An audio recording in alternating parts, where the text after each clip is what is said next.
Good morning. I'm going to call this meeting to order for August 13th, 2020 at 10 a.m. If you would join me for a moment of silence as we focus our hearts and minds on the reason why we are here and the reason there are people here working and all over the state, and it is for the interest of our students and our children.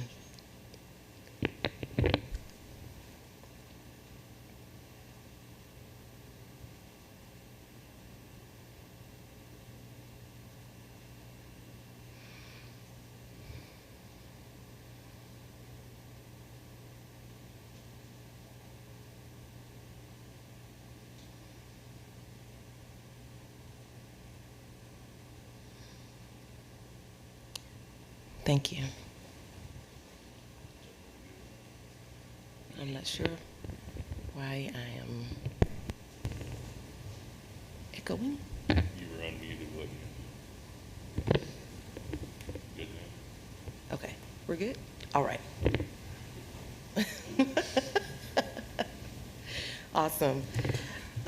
Just wanted to take a moment to recognize and say thank you to our previous chair, Ms. Diane Zook, for our gift, our student-focused pen. It's a red pen in the shape of Arkansas. We appreciate her reminder of why we are here and what our focus is, and it is truly the students of Arkansas, our kids and our students. So we appreciate Ms. Diane Zook for that thoughtful gift, and we will keep that in mind as we go forward in our day. Next is changes to the agenda. I received some information from Mr. Taylor Dugan over in legal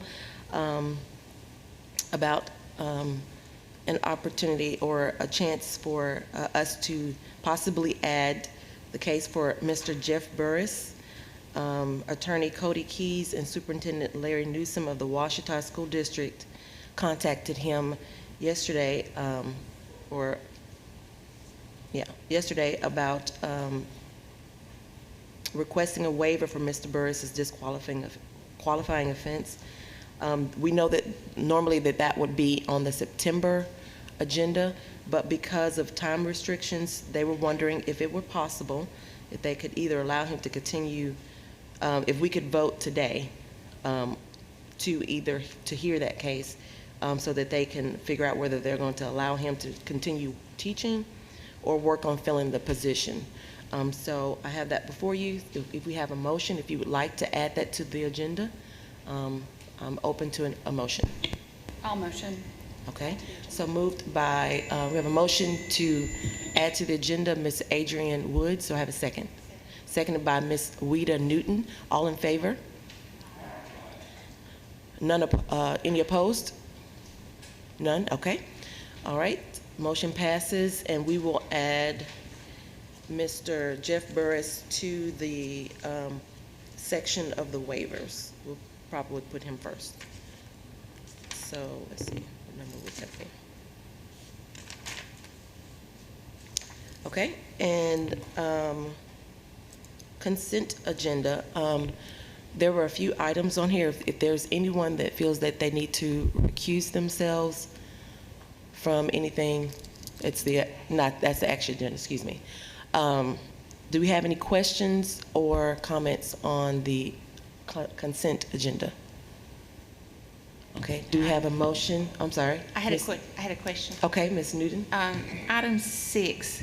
This was the first time I'd seen this, and so I want to make sure I understand what I'm voting for.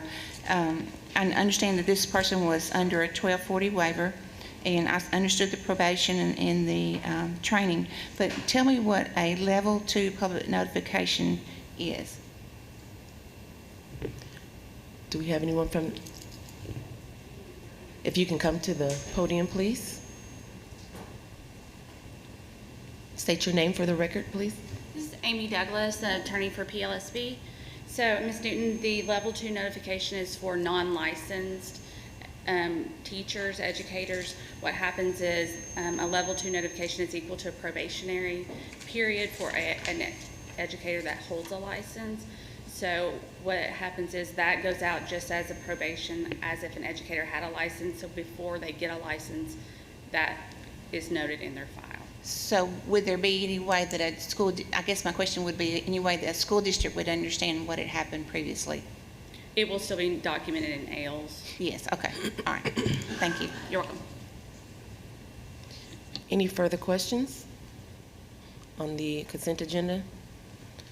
Okay, do I have a motion to accept or to approve the consent agenda? Move to approve by Ms. Susan Chambers, second. Seconded by Dr. Phil Fitzhill. Excuse me. All in favor? Aye. Any opposed? Seeing none, motion passes.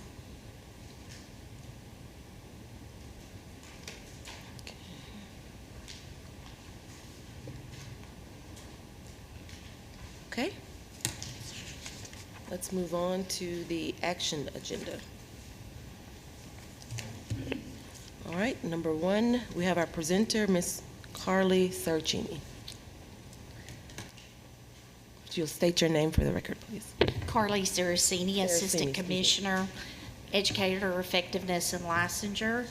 And this morning, I bring to you a nomination for our PLSB Standards Board, our Professional Licensure Standards Board.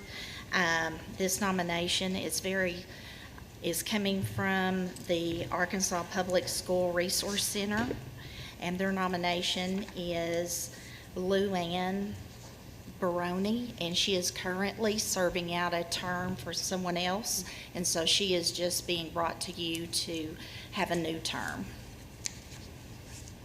Okay. And this is the nomination for a three-year term for our PLSB board. Okay, do we have a motion to accept the nominations?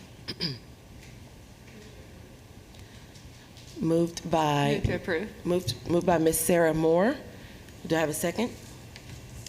Second. Seconded by Ms. McFetrich. All in favor say aye. Aye. Any opposed? Seeing none, motion passes. Thank you. Thank you, Ms. Aracini. Next, we have State Board hearing request for waiver, Rachel Finnerty. If there is anyone that would need to recuse themselves from any of these, and feel free to, okay? And presenter will be Taylor Dugan.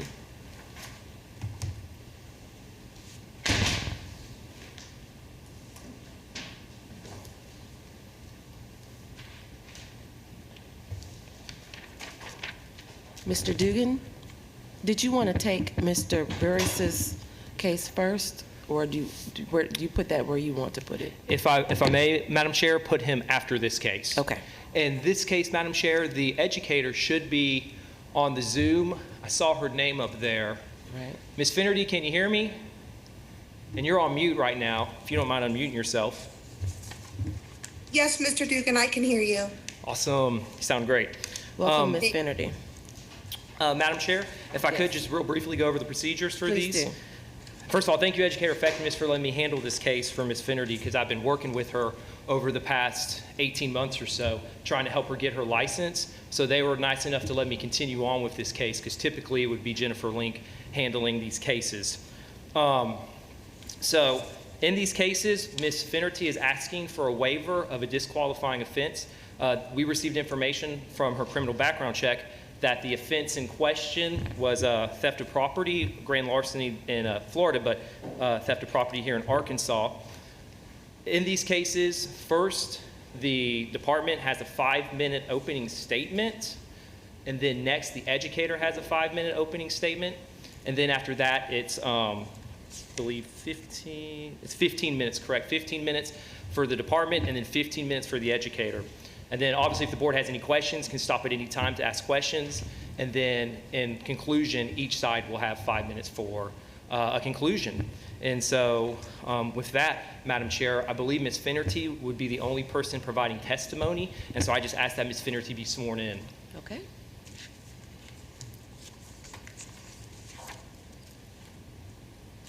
Ms. Finnerty, if you raise your right hand. Do you swear or affirm that the testimony you're about to give shall be the truth, the whole truth, and nothing but the truth? I do. Thank you. All right, Mr. Dugan, you can start with your 5 minutes. Thank you, Madam Chair. So the packet that I've put together for the board, it first has the legal authority, because I just want to just real briefly say why we're here today. Section, or 617.410, subsection C, states that the state board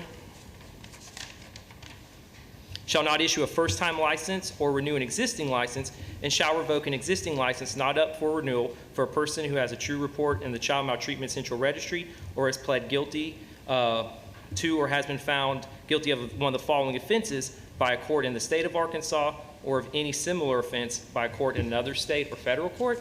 And so Ms. Finnerty was found guilty of what would be considered here in Arkansas theft of property in 2005.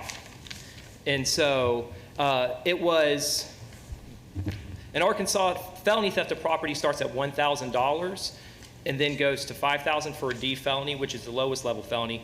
This case involved about $1,134, and it dealt with the Rent-A-Center. I was not able to obtain a police report in this case. I did do a FOIA request, but I did contact the district attorney's office down there in Florida. I contacted the courts there in Florida, and I also talked with Ms. Finnerty's probation officer down there in Florida to get a little more background on the case. And pretty much all they could tell me was that she completed her probation, she paid all her court costs, she paid all her fines, she paid all her restitution, and that this case involved something dealing with the Rent-A-Center.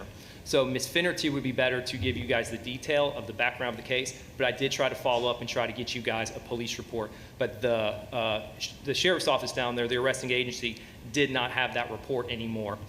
And so I'll save more for my other presentation, but just kind of give you guys, again, while we're here. That's the disqualifying offense that she was convicted of. The board has the authority to do the things that I put in section 2 of our packet here, put her on probation, grant her an all-out waiver, not allow her to get a license through reciprocity. And so I'll yield the floor to Ms. Finnerty to give you guys some background on the case. Ms. Finnerty, you have 5 minutes. Welcome. Thank you. Thank you, and thank you for your time. Sorry for shaky voice, little nervous. So what happened was back in 2004, I was involved in a domestic violence relationship.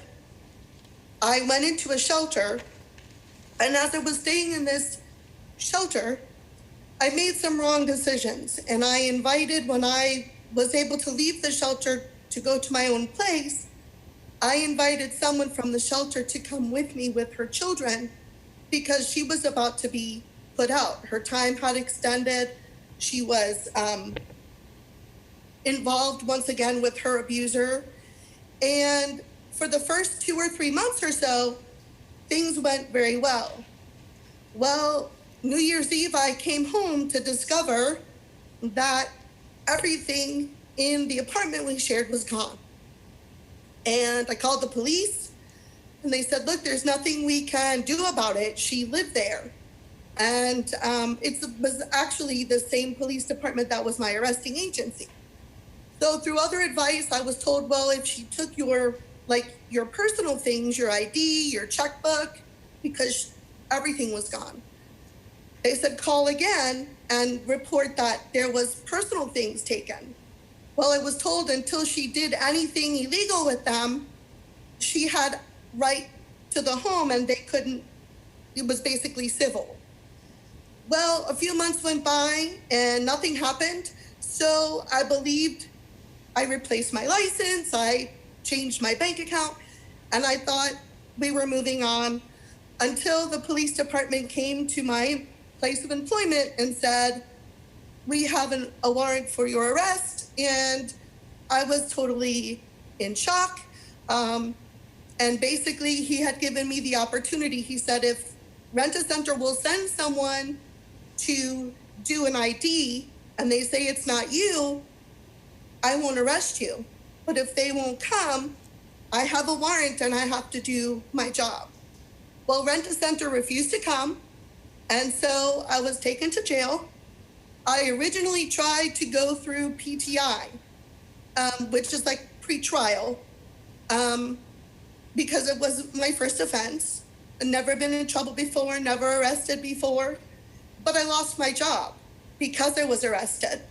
And so that led to a long spiral of being unable to pay my rent and my bills. So it led to homelessness and a whole, obviously, financial debacle that I had to find a way to get myself out of. So I have since done that. I have taught here in Arkansas in a private school for 3 years, and I love teaching. It is my passion. I feel I am very efficient, impactful. I believe my students and parents feel that way, and I was very proud how they have come to stand for me with their letters and their support. Thank you, Ms. Finnerty. Mr. Dugan? Thank you, Madam Chair. You have 20 minutes.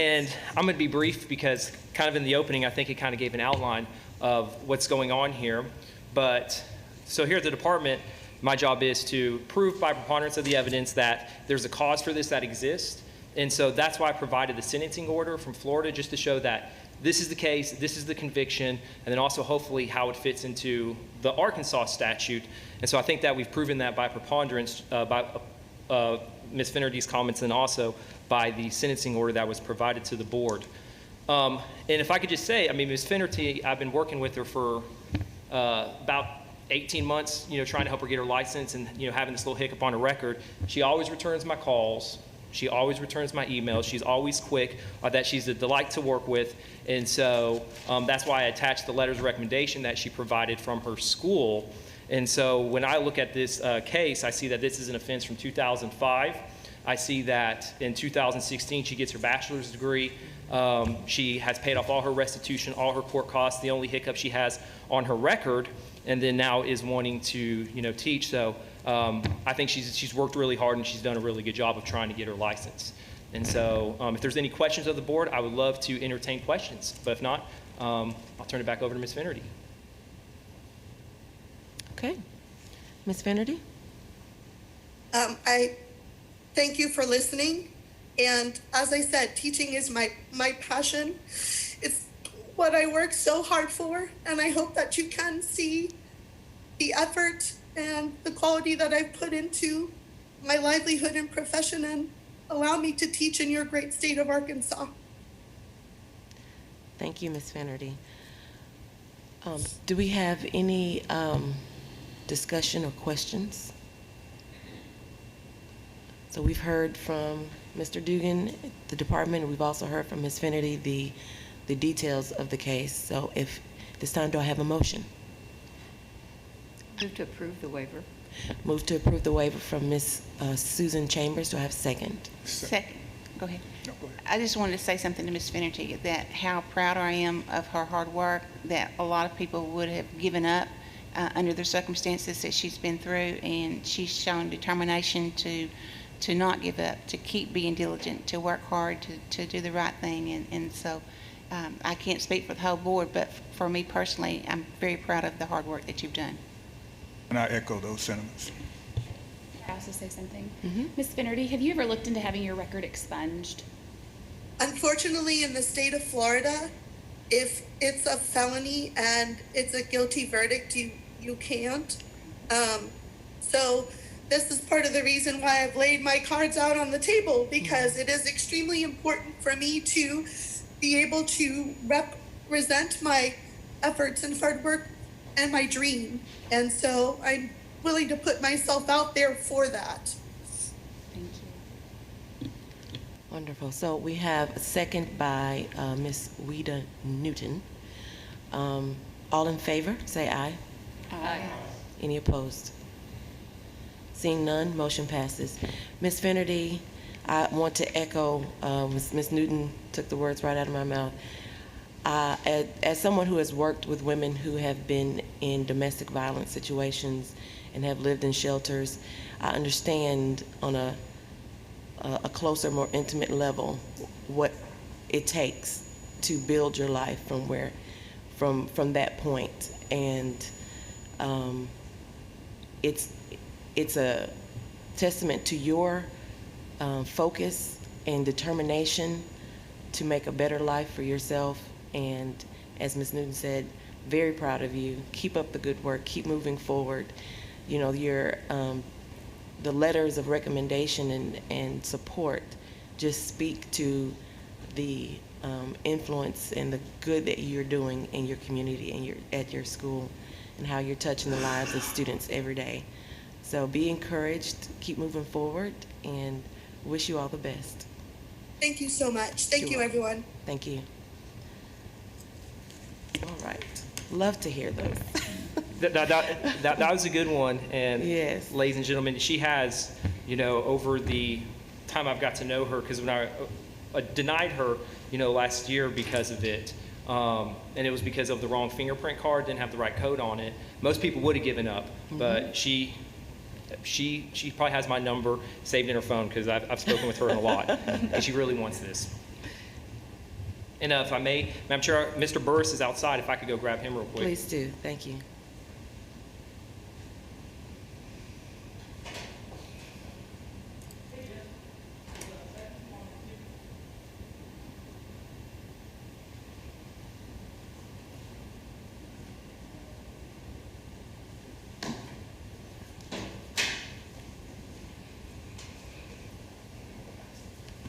Welcome, Mr. Burris.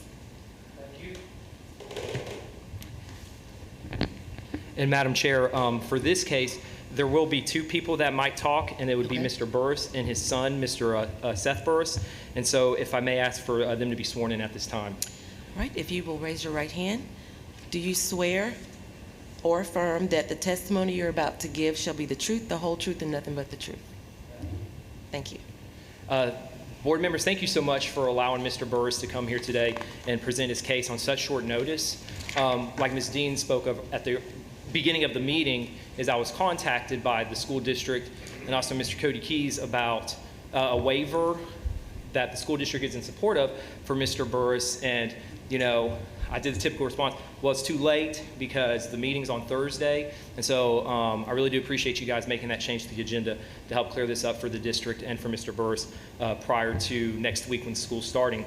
So this is also a case dealing with a disqualifying offense. This one is not a criminal action. Oh, and I forgot to ask the board, I did make copies. Was there anyone that did not get the electronic copy that I sent? I do have hard copies in here. Would you like one, Ms. Newton?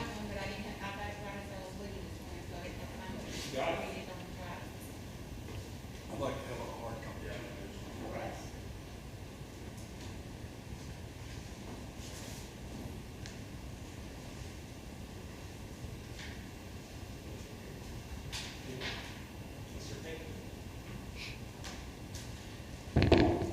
Oh, excuse me. Thank you. This is one, though, that deals with a true finding on the child maltreatment registry, so it's not a criminal offense. The finding that was found was abuse, and I'll let Mr. Burris, give more details about the case. He brought his son with him, though, because it is a case that was involving his son. I did not make a timeline for this one, and I should have, but to give the board a timeline. So Mr. Burris here, he's been teaching in Arkansas for a while. He's actually been with the Ouachita School District for 17 years. And the board will see that this finding is from 2008. So how did that happen? Because I know the question is, how did Mr. Burris why is he here in 2020 when this is a finding from 2008 when he's been teaching for a while?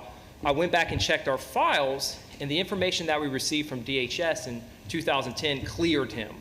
So what we get from DHS when there is from the Child Maltreatment Central Registry, it's just a little piece of paper. It's a card that says this person has no findings on the Child Maltreatment Registry, and it's boilerplate language that if they have nothing, they just send that over. If they do have something, they send that letter that's provided in the packet that says what the finding was and what that date was. So in 2010, when he renewed, the information we received said he didn't have anything on the Child Maltreatment Registry. I went back and checked that application. Social Security was right, the Social Security number was right, the name was right, so it wasn't something that I could see from my investigation that was trying to mislead anything. In 2015, I could not find the application, but I did see that it was approved, by the department, so it makes me assume that we've received the same information that we received from 2010. So however, when Mr. Burris went to renew his license this time, this came up. And so that's why we're here today. And as I spoke with Mr. Burris, he was surprised that it did come up because he's been renewed the last 2 times he's gone to renew his license. And so the statute, though, says if they do have a true finding, the board has those options that have been provided in the packet: probation, suspension, revocation, or an all-out waiver, and those other things as far as trainings and those types of things that the board may see fit. But that's why we're here today. Like I said, when I got it, I was concerned too when I looked back and saw, well, how's he been teaching this long? And so with that, I'll turn it over to Mr. Burris unless the board has any more questions to me, but I'll save anything else for my presentation. Any questions? Okay. Mr. Burris, you have 5 minutes. 5 minutes? Okay, thank you. And I had been teaching Hot Springs 8 years prior to going out of Garland County into Hot Springs County, but I don't think that had anything with the mix-up. Anyway, I was divorced from my wife, and I was living down in Hot Springs County. And on the night of the incident, she had called the cops several times for his behavior, and I didn't want to go, but I finally did go, and then we did wrestle, and we did scuffle, and I did take the phone from his hand, and we did put him in cuffs, and my ex-wife and I did call the cops. And then we went through the court system with Judge Vicki Cook in Hot Springs, and she herself assured me that I probably would not have any problem getting my license, and she wanted me to be able to provide for the family still and pay child support and all that, and did not want it to ruin my record. So from then on, I always thought that was the case, and never had a problem ever renewing my license at all until very recently. And I had went to a meeting at Hot Springs County DHS, and it lasted just about 5 minutes. So I thought that went along with what I'd heard in Garland County. And like I said, I've never been trying to hide it up to this point at all, and always got renewed. So, but save with that. Okay. Thanks, Mr. Burris. And so what I provided for the board, my presentation will be very brief here, is his request for a waiver. Like I said, this one moves kind of fast, is the legal authority that the board has in these types of cases, his request for the waiver. Also, I spoke with Mr. Newsom, who is the superintendent of the Ouachita School District. They support Mr. Burris getting a waiver. I told him a letter was fine. You know, but he was willing to come, but because of COVID, to limit the people, so that I attached the letter that he sent, which is marked as DZ Exhibit 3, and that's the first page. And then I also provided just, again, trying to prove by preponderance of the evidence, do we have a reason to be here? Here's the information from DHS that says he's got that true finding, and then here's the excerpts from the interviews from that to give some background on the case. So I would think with those documents, we've proven by preponderance of the evidence that there's a reason for us to be here, and that Mr. Burris would have to, by law, request a waiver. Thank you. Mr. Burris, you have 20 minutes now. You got anything else? If you got anything else. Same thing? Nothing else except for, I appreciate the school board standing behind me. I'm in my 26th year, and I figured this would be my last renewal. It definitely wasn't the way I'd wanted it to have went out. And I also want to point out that, what happened and what it did, even though it was a long time ago, I've always been apologetic for it. And since then, I've had a great relationship with my son. I see him all the time now. I have a grandchild, one more on the way. So I don't think there's anybody should feel bad about signing a waiver for this incident, because to me, it had been taken care of already a long time ago. Would your son like to speak? Would you like to speak? I mean, yeah, this shouldn't be held against him for what I did a long time ago. And like he said, it's all already been forgotten between us. Mm-hmm. So that's all I know to say. Thank you. Appreciate it. Okay, Mr. Dugan. And Closing? I'll waive my closing, Madam Chair. Okay. All right. So we've heard the case and all of the circumstances surrounding the case. Do we have any questions or discussion? Seeing none, I'm ready for a motion. A motion to grant the waiver. We have a motion to grant the waiver from Steve Sutton. Do I have a second? I'll second. Seconded by Ms. Adrian Woods. All in favor? Any opposed? Seeing none, motion passes. Congratulations. Thank you, ladies. Thank you. Thank you, Mr. Dugan. Thank you, ladies and gentlemen. I appreciate y'all's time. You're welcome. Okay. The next case is presenter Amy Douglas for Michael Montgomery, if I'm not mistaken. Amy Douglas with Educator Effectiveness. This is a licensure action 20-05 for educator Michael A. Montgomery. The procedure is the same, minus the fact that the educator is not present, has not responded to any of our letters or correspondence. And so therefore, I will waive any formal opening and just kind of give you guys a timeline and ask you to vote. So Michael Montgomery was issued a standard 5-year teaching license that expires December 31st, 2022. On March 4th, he was arrested for sexual assault second degree in Craighead County, Jonesboro, Arkansas. On June 2nd, he entered a guilty plea to sexual assault in the second degree, receiving a sentence of 2 years in the Arkansas Department of Corrections plus 6 years suspended imposition of sentence.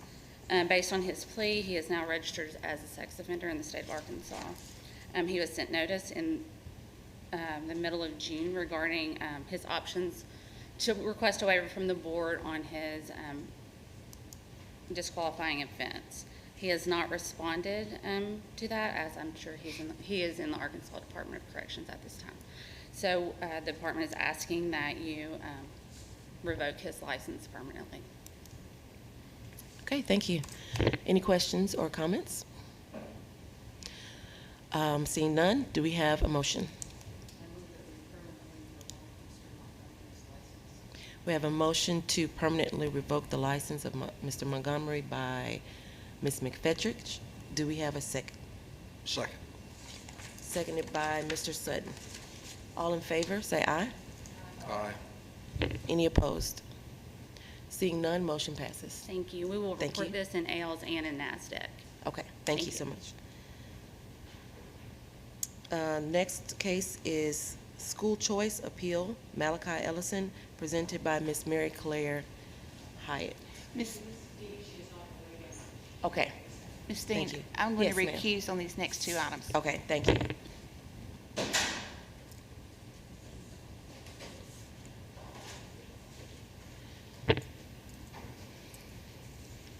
If you'd like to, let's take a 5-minute break while we wait on Miss Mary Claire Hyatt to get down, and that'll just, let's reconvene at, oh, well, there she is. Do we need to take a break? Let's take a break. Let's take a quick 5-minute break. And we'll come back at 10:41.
We're going to bring this meeting back to order. Are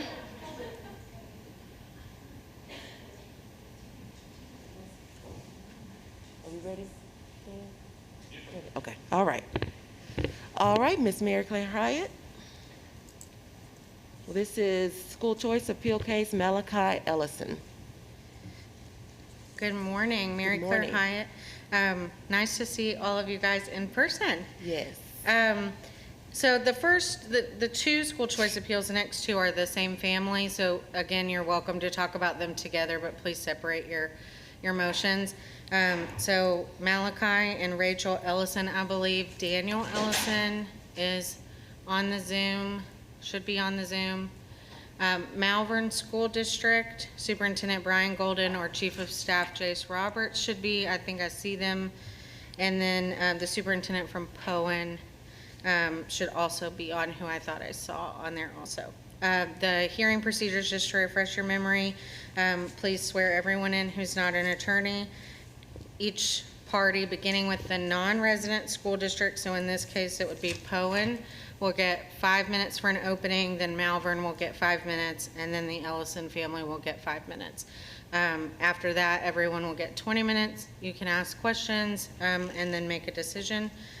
And I see Malvern and Poen, but I'm not seeing Mr. Ellison. Mr. Ellison, if you're on, can you speak? Yes. Okay, thank you, Mr. There we Ellison. go. All right, everyone that plans to speak, if you will raise your right hand.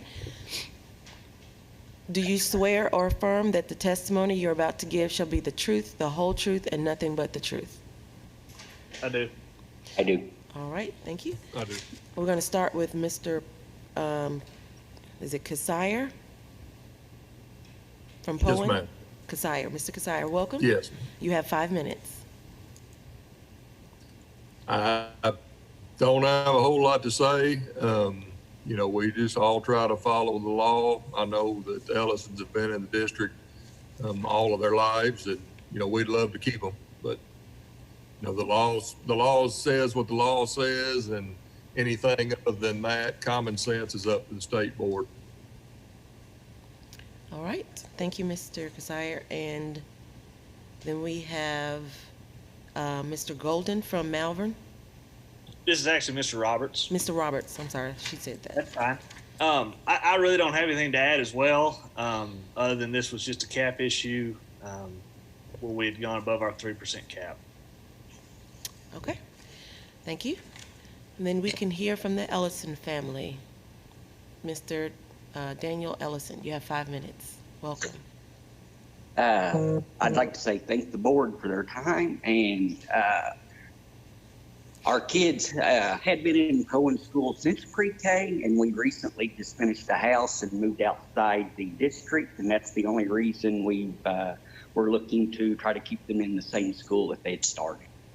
That's pretty much where we're at. Okay, thank you, Mr. Ellison. Mr. Kasire, do you have anything else to add? You have 20 minutes.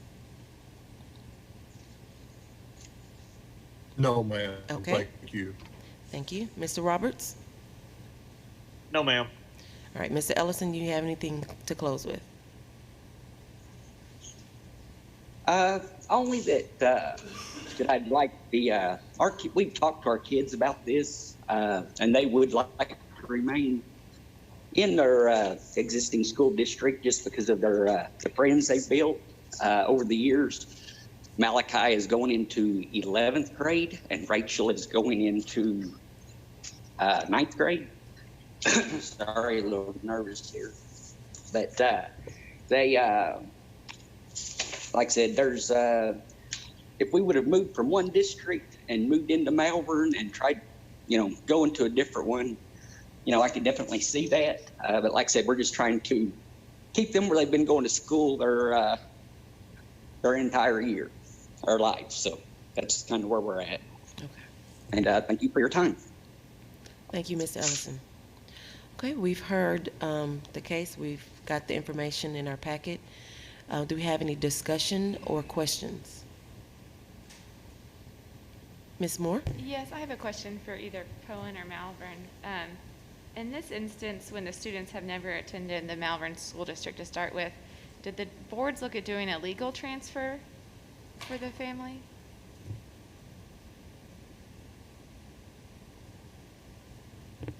Mr. Roberts or Mr. I guess, Kasai? is a legal transfer something that's done for, between your We, districts? we typically have not done legal transfers around in the county, and for a variety of reasons, one of which it becomes kind of tricky with the cap, because then you run into,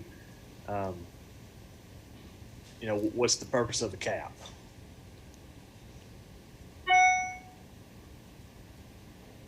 Any more questions? No, not at Okay. this time. Do you have any further questions or discussion? I had a question. I may Okay. have missed it, and it may not be relevant, but I was curious where this application or request came relative to others and the 3% cap. Sometimes we have that in the material. I didn't see it. Yeah, I can answer that, I believe. Give me 2 seconds. Let me look at my computer. Okay, thank you.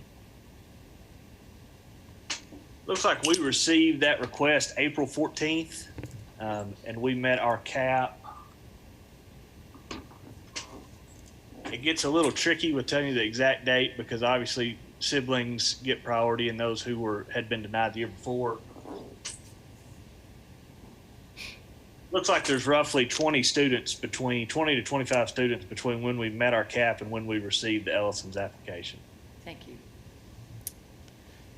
Any other questions or comments? Dr. Moore?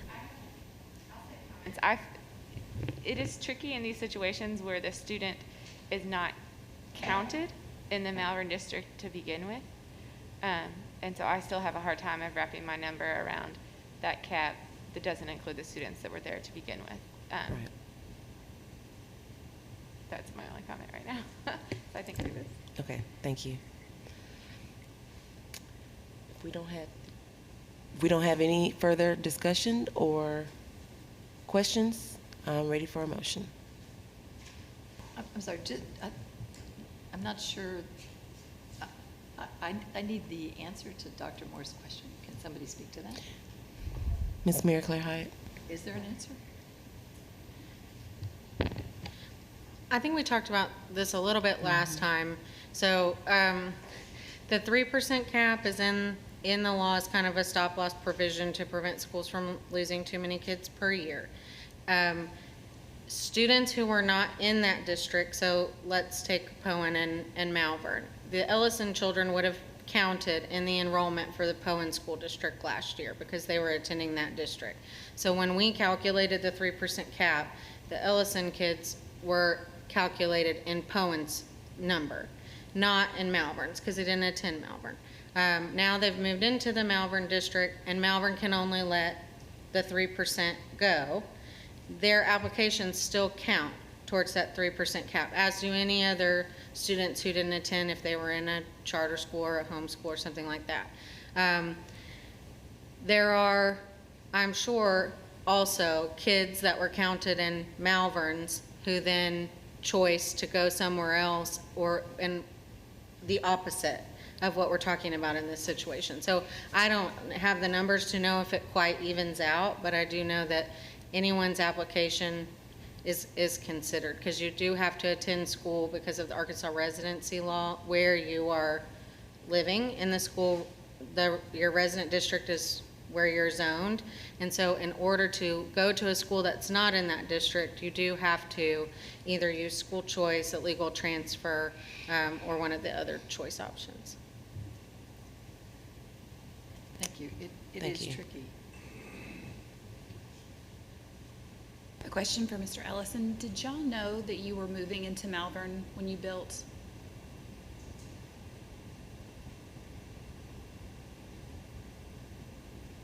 Mr. Ellison, you're still muted.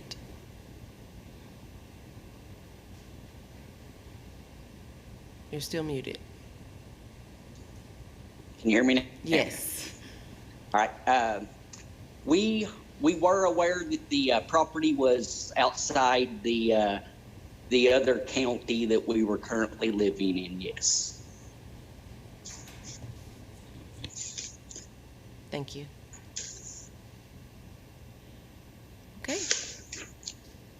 Any further discussion?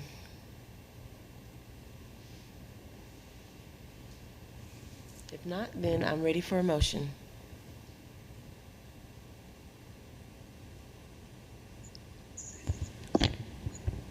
I was just looking at the numbers. The Malvern student population is much higher than Poyen.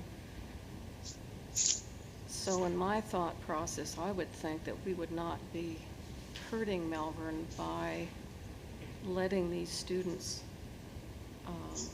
into Poyen at this point. So I would like to go ahead and make the motion that we approve this transfer. Okay, we're going to start with, we're going to do those separately. We'll start with Malachi.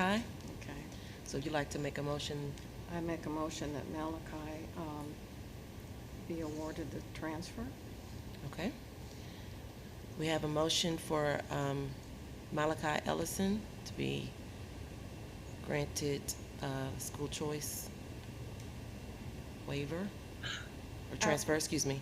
I'll second the motion. Seconded by Dr. Sarah Moore. We'll do a roll call.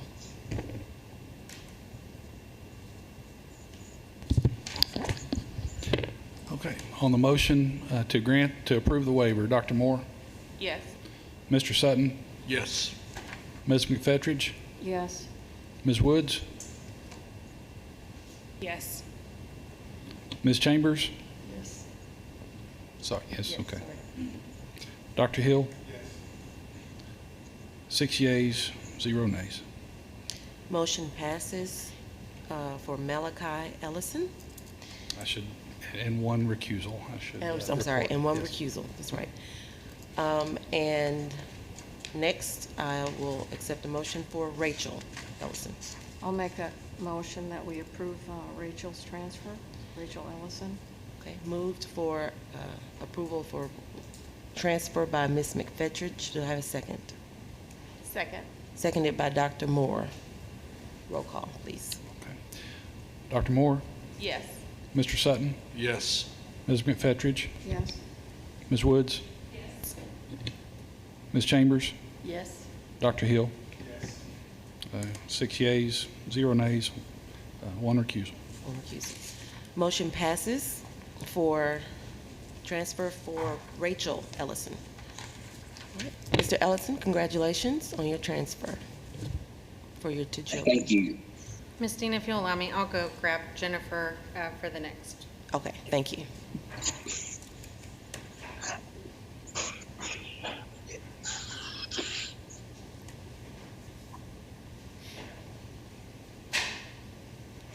Okay, the next case is, Good morning. Jennifer Dedman, attorney for the Division of Elementary and Secondary Education. okay, good morning. As with the last one, we have a school choice appeal by the Lancaster family with 2 siblings. So you'll take that about like we took the last one, 2 motions. This matter is a Garland County matter. The Lancaster family resides in the Fountain Lake School District and wished to transfer to the Lakeside School District. Before I get started, I should probably check and make sure everybody is on. We have Superintendent Sean Cook or Assistant Superintendent Rick McLaughlin for Lakeside. We have Superintendent Dr. Michael Murphy for Fountain Lake, and Jason Lancaster is the parent of the Lancaster children. Is everyone on today? Yes. Ms. Rick McLaughlin, Lakeside, yes. I see Mr. Lancaster. Is someone here for Fountain Lake? Okay. Okay. All right, if you will all raise your hands, right hand. Do you swear or affirm that the testimony you're about to give shall be the truth, the whole truth, and nothing but the truth? I do. Thank you. I'll go ahead and give you all a summary of what's going on today. Both the Lakeside School District and the Fountain Lake School District are located in Garland County. And as you recall, those districts are all under a current active desegregation order in Davis et al. Versus Hot Springs School District et al., which requires that school choice transfers in Garland County be conducted in accordance with the School Choice Act of 1989. The State Board does remain a party to the Davis case. The School Choice Act of 1989 prohibits a student from transferring to a non-resident district where the percentage of enrollment for that student's race exceeds the percentage in the student's resident district, with limited exceptions. We have 3. When the transfer is between 2 school districts within the same county, and the minority percentages of school enrollment in both the resident and non-resident district remain within an acceptable range of variance as calculated by ADE. You will see those numbers and ranges in your board packet. It's the last page right before the statutes and acts if you need to reference that. Number 2, when neither district involved in the transfer has a critical mass of minority percentage in the student's race of more than 10% of any single race. And number 3, the limited exception here is when a transfer would violate a desegregation order or plan, the terms of the court order will govern. In this matter, the student's been denied the requested school choice transfer because the percentage of enrollment for the student's race category, which is students of 2 or more races, in the Lakeside School District exceeds the percentage in Fountain Lake School District. The percentage of students of more than one race in the resident district is approximately 4.75%, and the percentage of students of more than one race in Lakeside School District is approximately 4.85%. You'll see that the hearing procedures for 1989 School Choice Act are not robust, so you may feel free to use your general hearing procedures in this matter. In the 2015 School Choice Act, the non-resident district goes first. It's entirely at the pleasure of the board here because we do not have guidance in that rule. If you need to reference again those limited exceptions, you'll find them in Section 8 of the rules provided in your board packet. Feel free to ask me any questions. Okay. All right, we can hear from the non-resident school district. Yes, ma'am. Thank you. I Mr. appreciate it. McLaughlin. I'm Rick McLaughlin, Assistant Superintendent at Lakeside School District. I've been dealing with the school choice in our district since 2006. So I've even visited with you guys this summer already on an appeal. As she stated, we are under the School Choice Act of 1989, which is strictly based on race. I told you before, Lakeside would take any kid at any time. But I have to go by the guidelines that were set up, and through training from our DSEG group, through the state, and through attorneys, we have been taught we have to adhere to these guidelines. Let me go through this a little bit. We received the first school choice application from the Lancasters on April the 15th of this school year.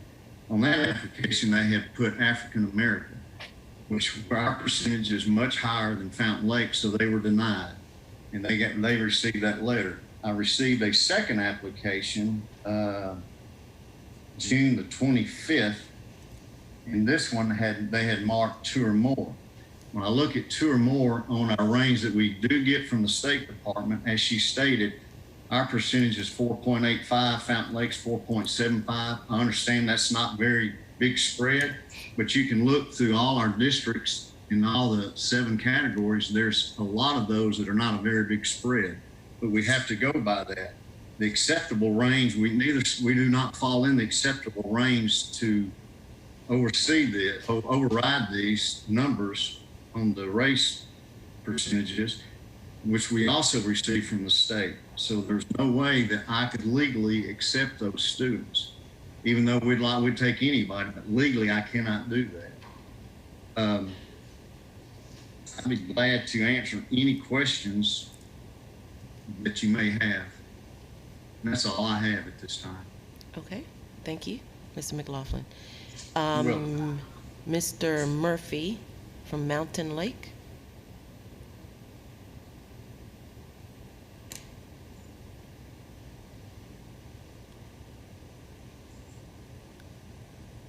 Do we have him? No, Dr. Murphy did not answer, so he does not appear to be here today. Okay. All right, then we'll hear from Mr. Lancaster. Appreciate you taking the time to see me today. My wife and I have 7 children, 4 are biological, 3 from adoption. And we've always tried to do what's best for each of our children educationally.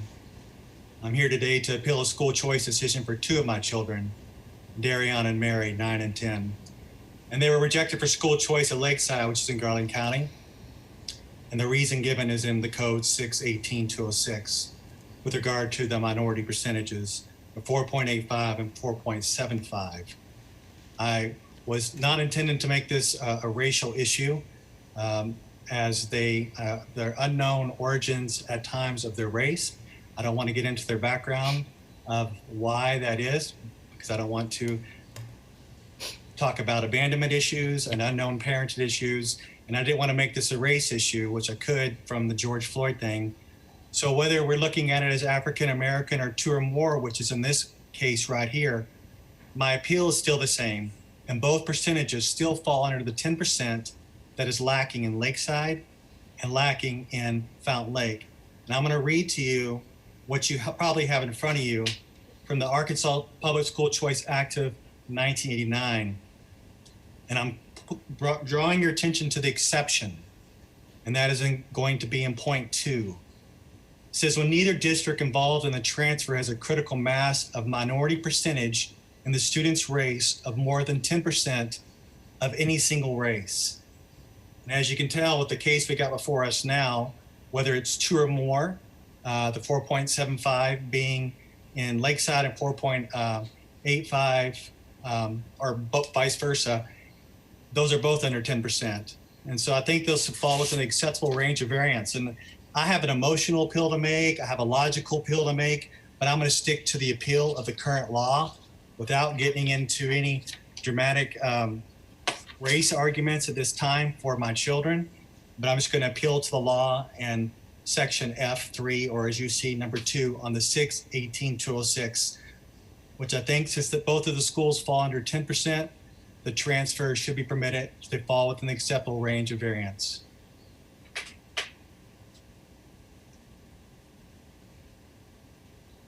That's all I have for now. Do I respond to that at this time? Yes, you may. And again, Mr. Lancaster, we've talked several times, we'd love to have your kids here, but that law says 10% in any one. And both districts have 10% or more of them in a minority. It does not say for one single race classification. So that one doesn't apply. And again, I'm bringing that up when I would love to take your kids, but that law is not how you read that or how you're taking that. It's for any, if you have 10% or more in any one category, not one specific category. And then I did talk about the acceptable range, which the state has sent us, and that's not in there. And you and I talked before, and I heard in the last appeal about a board transfers. Our DSEG court order does not allow board-to-board transfers because, again, that would change the percentages of the race that was involved.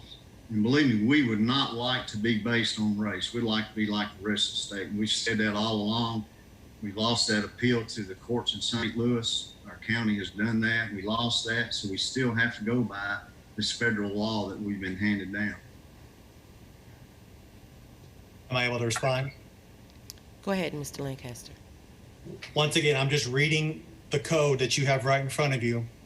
It does say any single race. It's not talking about a minority percentage of all minorities. I'm going to read it again. It says, when neither district involved in the transfer has a critical mass of minority percentage in the student's race of more than 10% of any single race. It's talking about the one race, not minorities in general, but each particular race of minorities as the code is laid out there. And since Fountain Lake, Lakeside are both under 10% of that single race, that's what my appeal is, an appeal to law. Thank you, Mr. Lancaster. Ms. Stedman. It comes to my attention that the board may have some questions, some follow-up questions about the acceptable range of variance and the other exceptions that are located in Section 8 of the rules.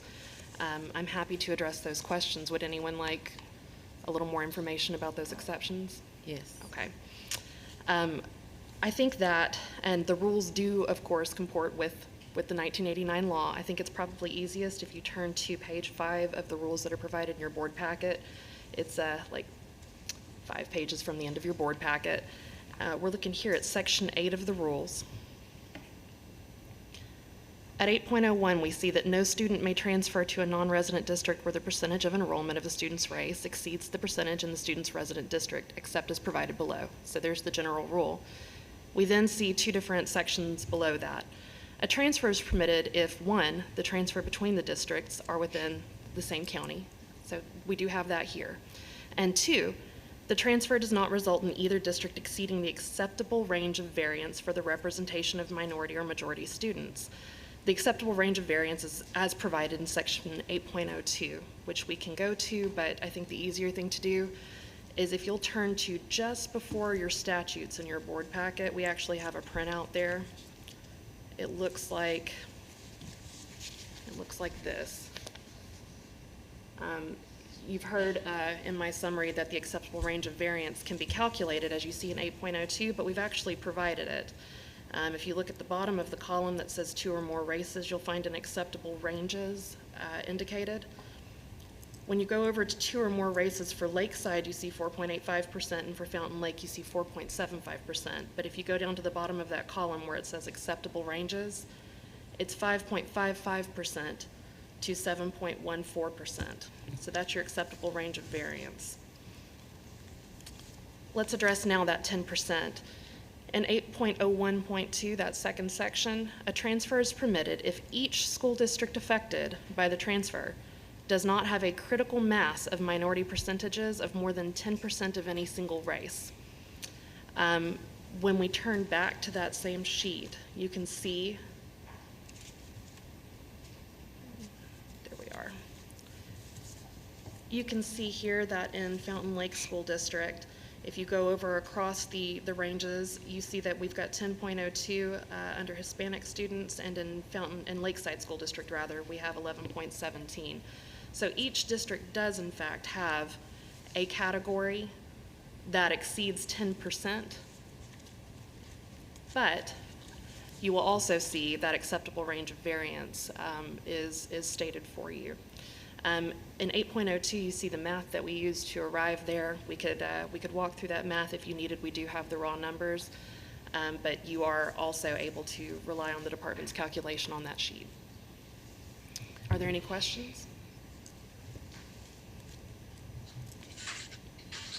Dr. Moore? No, well, my question isn't for you. My question is for, well, Mr. Lancaster or whoever received the application. Why did we go from 1 race to 2, if I understood that correctly? Well, we were going in for my children, as many people in our country, including the new nominee for vice president, has a variety of backgrounds that can be chosen at different times depending on the situation at times.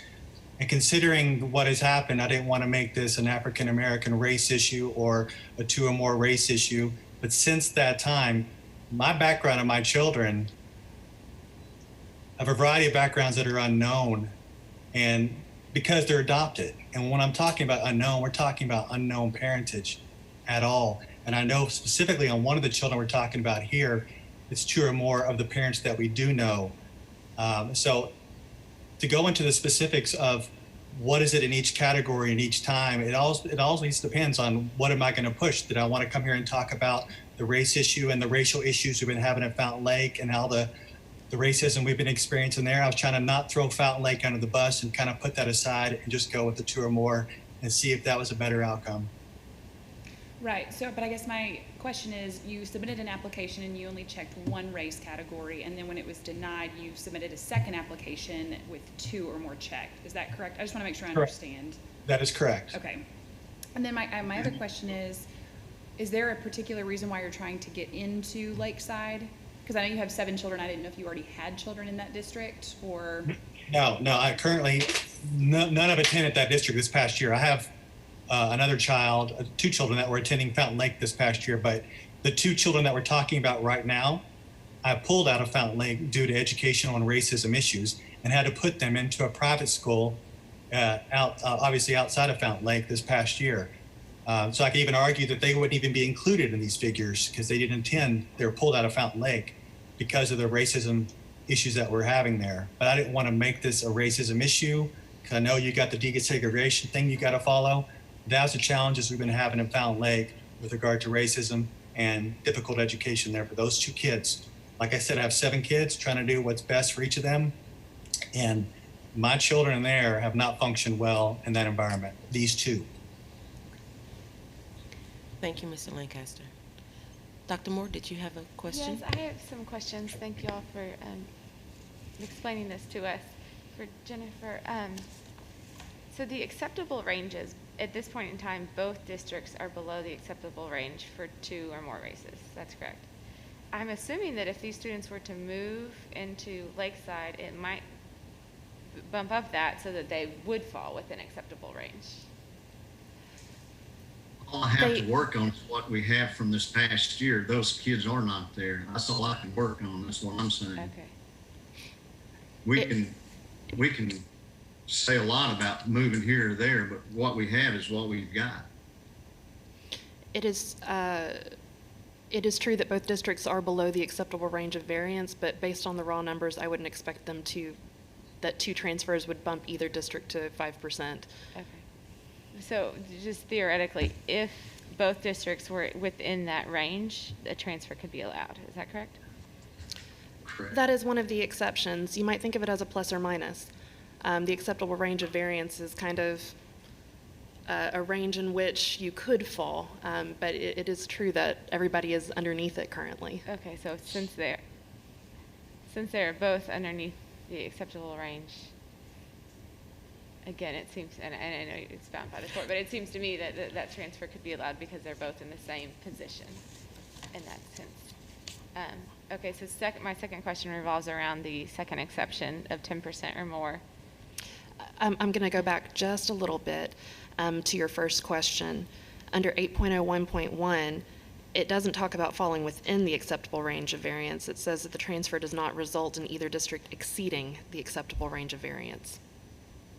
So both districts are under the acceptable range of variance, which you see goes all the way up to 7%. The transfer of 2 students would not, in fact, bump either district over the acceptable range of variance. Oh, so in that case, would that not be allowable? It does appear to fall within the exception in 8.01.1 if the board chooses. Okay. Okay, that makes sense. Okay, so, but then on the 10%, is it 10% of minority, not minority split out? It says that a transfer is permitted if each school district, so both districts have to meet this criteria, affected by the transfer, does not have a critical mass, which is undefined, of minority percentages of more than 10% of any single race. In the chart that you have before you, you'll see that both districts exceed 10% in the category of Hispanic students.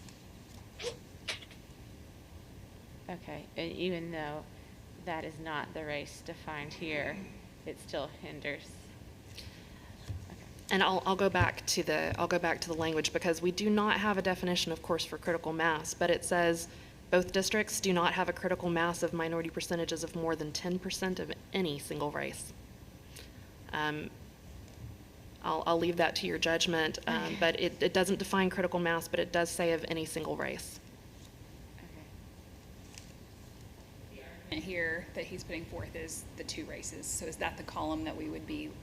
You would be under 2 or more races, Okay. yes. And you can see that we've got 4.75 in one district and 4.85 in the other district. But what we're looking at is down at the very bottom of the column, you've also got an acceptable range that's calculated by ADE. Got it.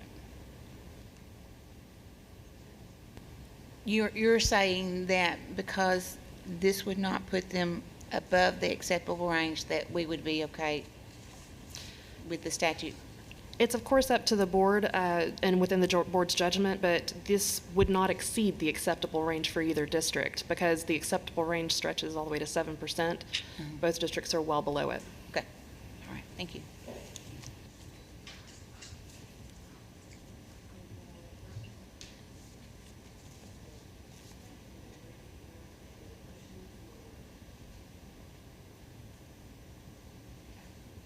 I move to approve the transfer based upon the exemption that allows us to do so because it's below the acceptable range. Second. Yes.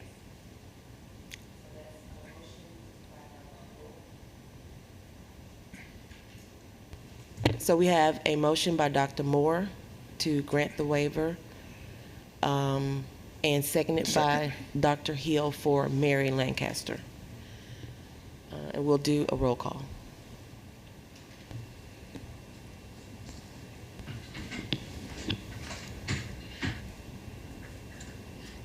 Dr. Moore, Yes.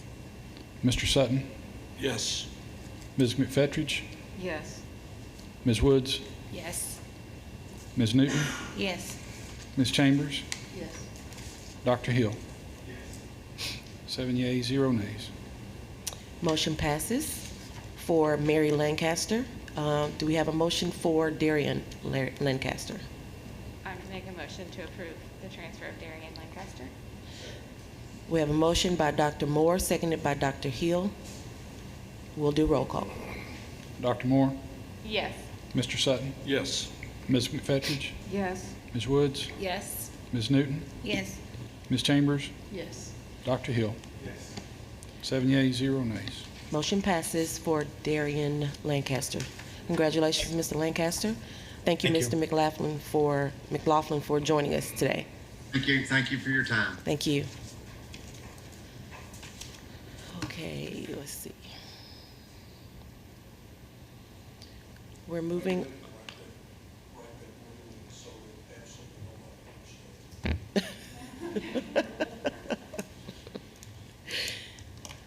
Definitely complicated.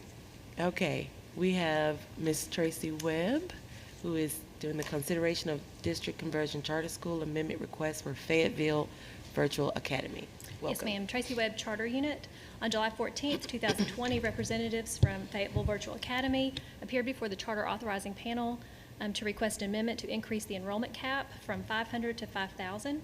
By unanimous vote, the panel approved the request. No request for the State Board of Education to review the decision made by the panel was submitted. The State Board may exercise a right of review and conduct a hearing on the Charter Authorizing Panel's determination at the next State Board meeting.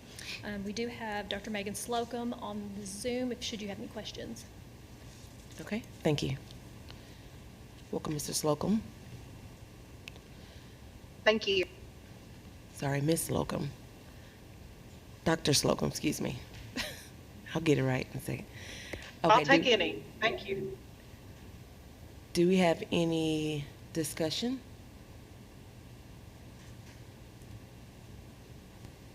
Okay. I had a question. Okay. I'm not sure who to direct it to. It had to do with the rationale that went with the voting tally about enrollment cap increase is not supported by the parent survey results. And I didn't see the parent survey results in the material. Right. And was wondering if anyone could speak to that. Yes, ma'am. I can as the district, or if Ms. Webb wants to on her end, either one. I think she'll have the information. Okay, go ahead, Dr. Slocum. Yes, so we had an initial plan that we rolled out as a district that did not include a 5-day face-to-face option for students.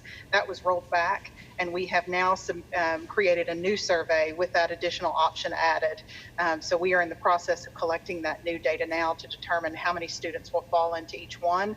The reason that we're asking for this cap, which I think you will hear from other districts asking for the same thing, is to have the flexibility we need to be able to respond to demands that we have on us for COVID-19.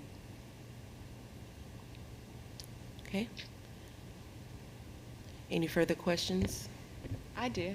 Okay, Dr. Moore. This is more of a department question. So this is a very unique year in which, because of our waivers, every district is allowed to have virtual students go all virtual. Is that correct?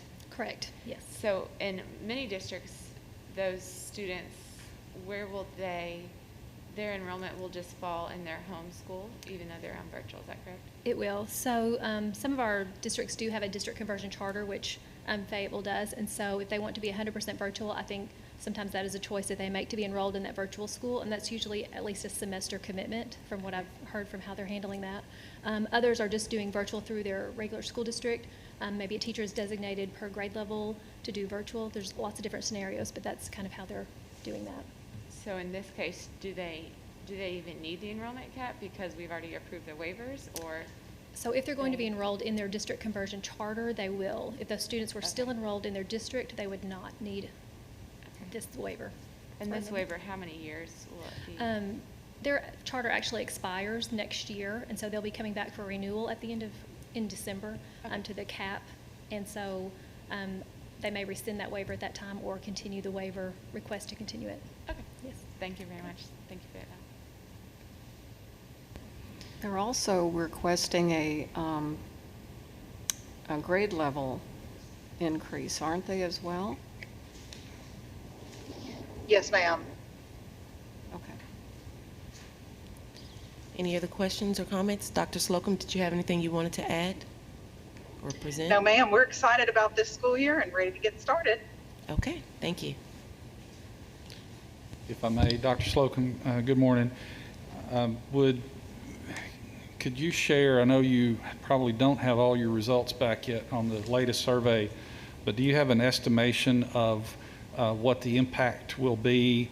Because one of the concerns that had been voiced by educators and others in your community was the issue with social distancing. If you, of course, just to remind the board, you know, in our clarification, we are not insisting that the schools be open for full capacity, but rather that for the students that need to be on campus, that it is available for them to be on campus.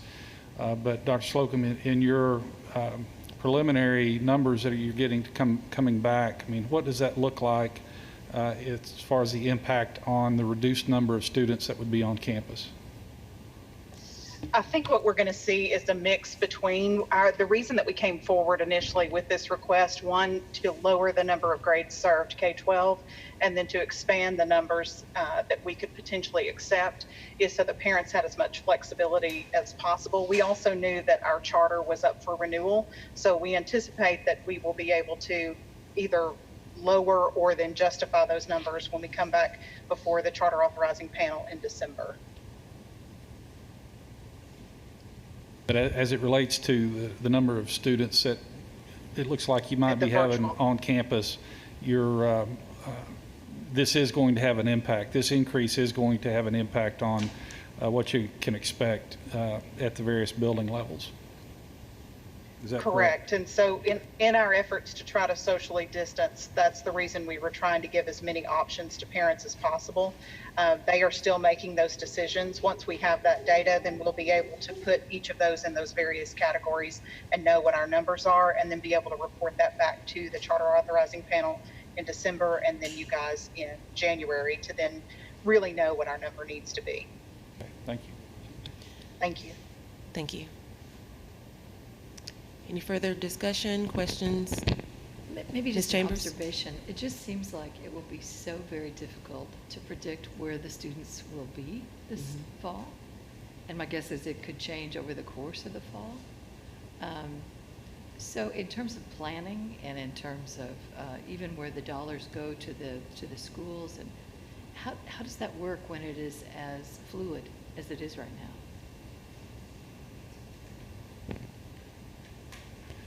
So with respect to the dollars, you know, that's a determination based on ADM calculations. And we will have a better idea in the fall as to what that in October is typically the time that we start getting those numbers.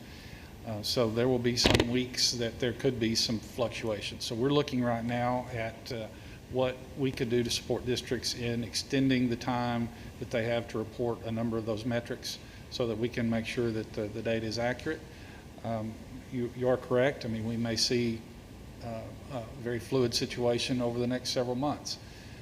But we have that on our radar to make sure, and then a number of districts and co-ops have reached out to us with concerns about, you know, they are currently seeing lower pre-registration enrollments and the impact that could have down the road on school district finances. Those are all things that we are looking at, and we'll be monitoring, so that if any adjustments need to be made either through rule or through statute, because a number of these things are statutory, then we'll be able to address those when we get into the regular session. Thank you. Any other questions? If not, then we're ready for a motion for Arkansas or Fayetteville Virtual Academy. To not review, excuse me. Move not to review. We have a motion to not review by Ms. Newton, seconded. We have a second, seconded by Ms. Chambers. All in favor? Aye. Any opposed? Seeing none, motion passes. And then we're Thank you very much. Thank you. Have a good day. Yes, ma'am. You Then we're moving on to number 9, consideration of open enrollment charter school amendment request for Arkansas Virtual Academy. In July, representatives from the Arkansas Virtual Academy appeared before the charter authorizing panel requesting an amendment to increase the enrollment cap from 3,000 to 4,000. By unanimous vote, the panel approved the request. No request for the State Board to review the decision made by the panel was submitted. The State Board may exercise a right of review and conduct a hearing on the charter authorizing panel's determination at the next State Board meeting. Amy Johnson, Superintendent of Arkansas Virtual Academy, is on the Zoom.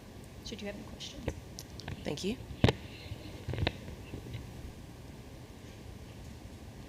Welcome. Do you have any comments or anything you'd like to say? Ms. Johnson? I'm here. Good morning. Thank Good you morning. so much. No general comments for me. I'd be happy to field questions from the board as you would have them, for sure. Okay, thank you. Do we have any questions for Ms. Johnson? Questions of Ms. Newton? Just out of just kind of curiosity, how are you having to add teachers this year because of your increase in cap? Yes. Okay. And so, That's a go ahead. profound yes.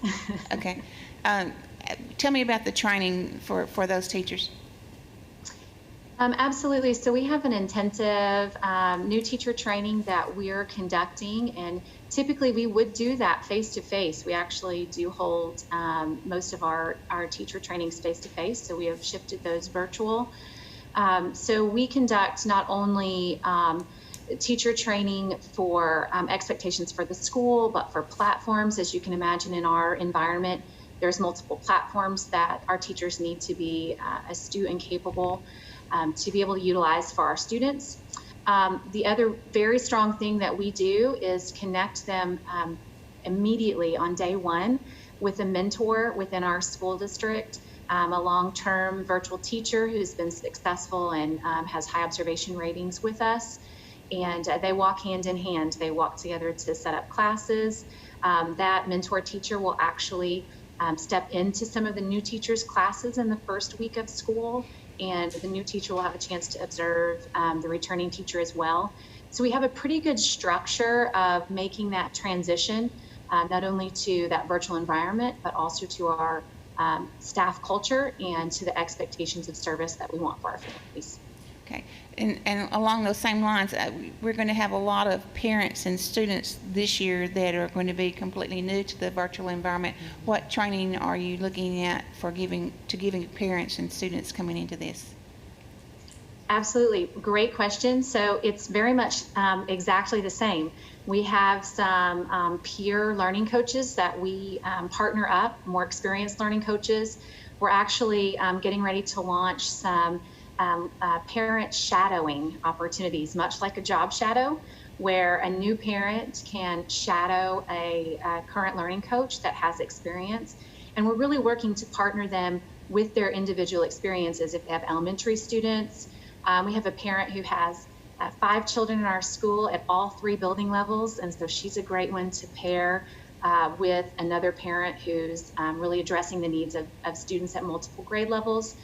So we do those sorts of opportunities for our parents. We also have orientations that happen for our students where we bring them in, introduce them to platforms, really let them play around. They're very tech savvy, so they usually get it quicker than we can even explain it, and get them comfortable even before they have their first day of class. We're doing some meet and greet opportunities so that students can actually virtually meet other virtual students from across the state and in their area, so that someday when we're not dealing with COVID, we can connect students face to face for some of our outings. I'll already have those relationships.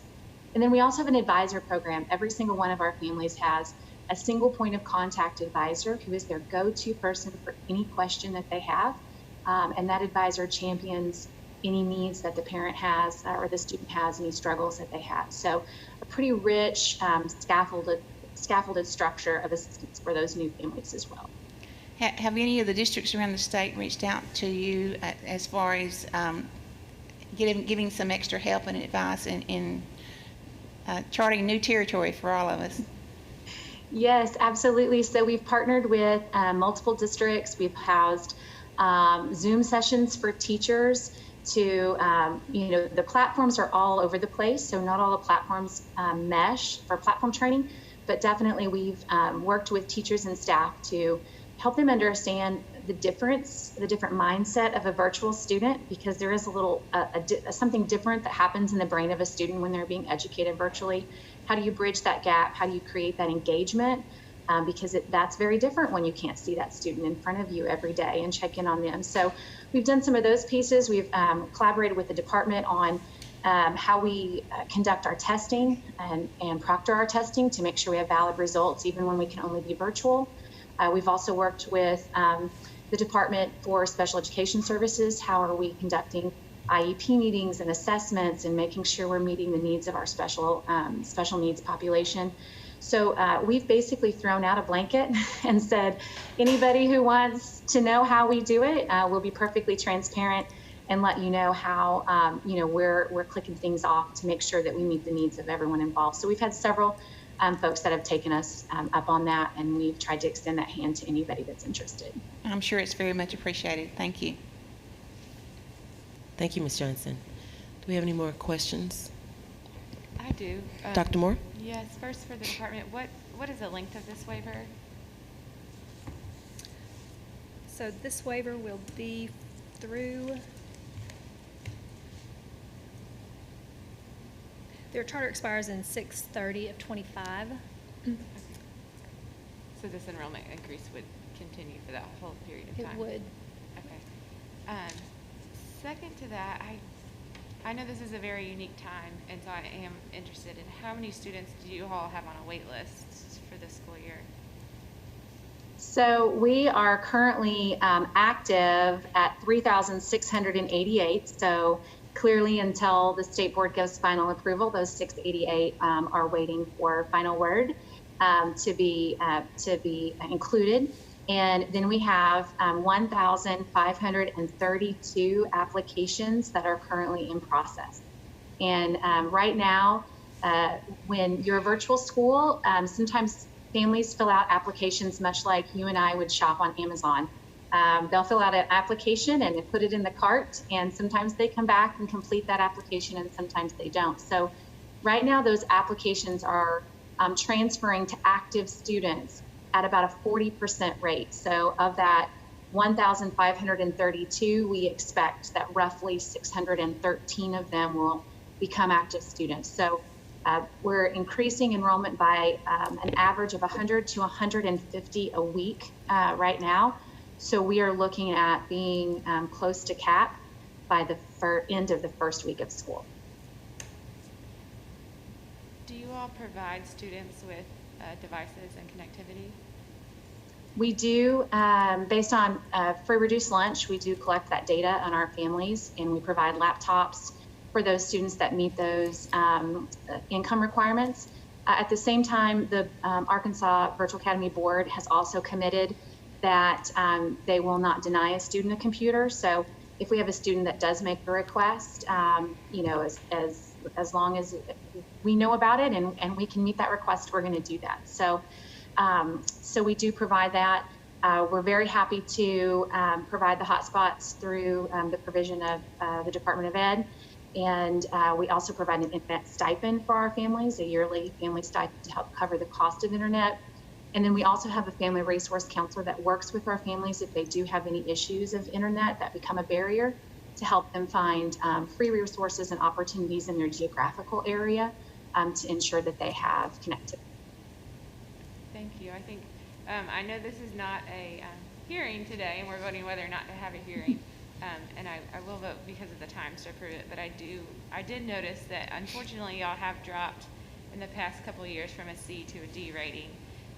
And I know that y'all are working hard, and I want to see that go up, especially as you get more students, knowing that in this unprecedented time, we have a lot of families that will be doing online education.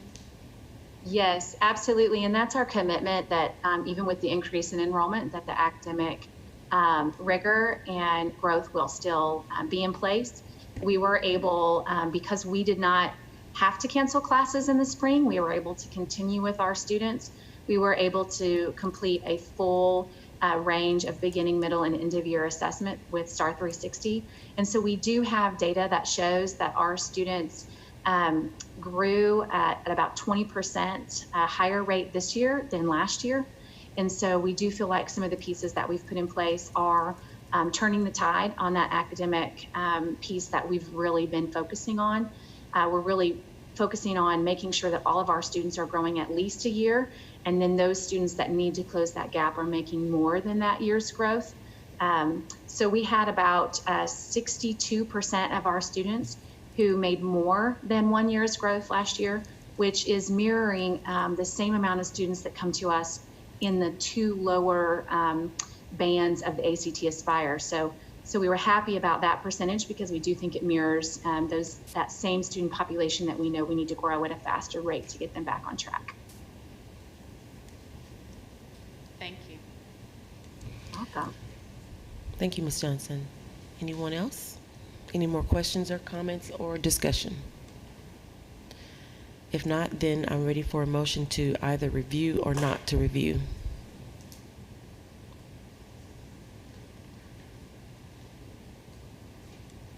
Move not to review.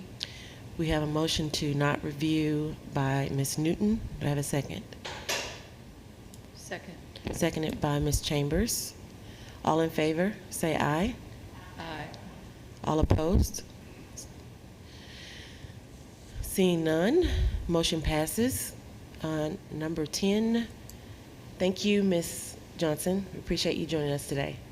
Thank you. Appreciate you. Have a good one. We'll move on to number 10, that's Don Tyson School of Innovation. Ms. Webb. In July, representatives from the Don Tyson School of Innovation and Springdale School District appeared before the Charter Authorizing Panel requesting an amendment to increase the enrollment cap from 2,000 to 8,000. By unanimous vote, the panel approved the request. No request for the State Board of Education to review the decision has been made by the panel. Was submitted. The State Board may exercise a right of review and conduct a hearing on the Charter Authorizing Panel's determination at the next State Board meeting. Ms. Kendra Clay has been the contact with the district, but I think she has a replacement today that is on the Zoom to answer any questions. Okay, thank you. May I ask who is the representative for Don Tyson? Is it Ms.? Yes, Marcia Smith, Associate Superintendent. Marcia Smith. Nice to meet you, and thank you for being here today. Do you have any comments or presentation or anything that you'd like to say? Just the comment, we are slowly taking all the students in our district that are currently requesting a virtual experience, and we are moving them to our Don Tyson School of Innovation. And so currently our numbers reflect that we have approximately 2,637 students that are enrolled in our via DTSOI experience, and that will be in addition to the other students that are attending face-to-face. Okay. Thank you. Do we have any questions or discussion? Ms. Chambers? Ms. Smith, I just had a question about maybe where the 23,000, where we first came up with that cap, and then adjusted to 8, just some of the thinking behind those numbers. So we wanted to make sure when we originally put our request in that we can guarantee that every single student had an opportunity to have a virtual experience if so chosen by their parents, which would have been all 23,000 of our students. At the same time, Don Tyson School of Innovation can house 2,000 students face-to-face. So when we were requesting that was it with the possibility of more students going virtual. We're glad we requested it because we did have quite a few students in our district that requested the virtual experience. That does not include the students throughout the district that are choosing a blended model. Thank you. Thank you, Ms. Smith. Did you have a question, Ms. Newton? Just about what percent of your students are choosing to go completely virtual? So we currently have a little under 3,000, so 2,600 students approximately. So, you know, one seventh of our students. Okay, and then the blended model, are you having quite a few that way? So we, depending on the grade level and depending on the school, as you know, we have 31 different schools across the district. We have some that are as low as 20% choosing the blended model, and we have some schools where there's almost 51 or 2% choosing a blended model. And remember, our blended model means they have 2 choices for the blended model. They can come Monday, Wednesdays, and Fridays, and then learn remotely Tuesdays and Thursdays, or vice versa.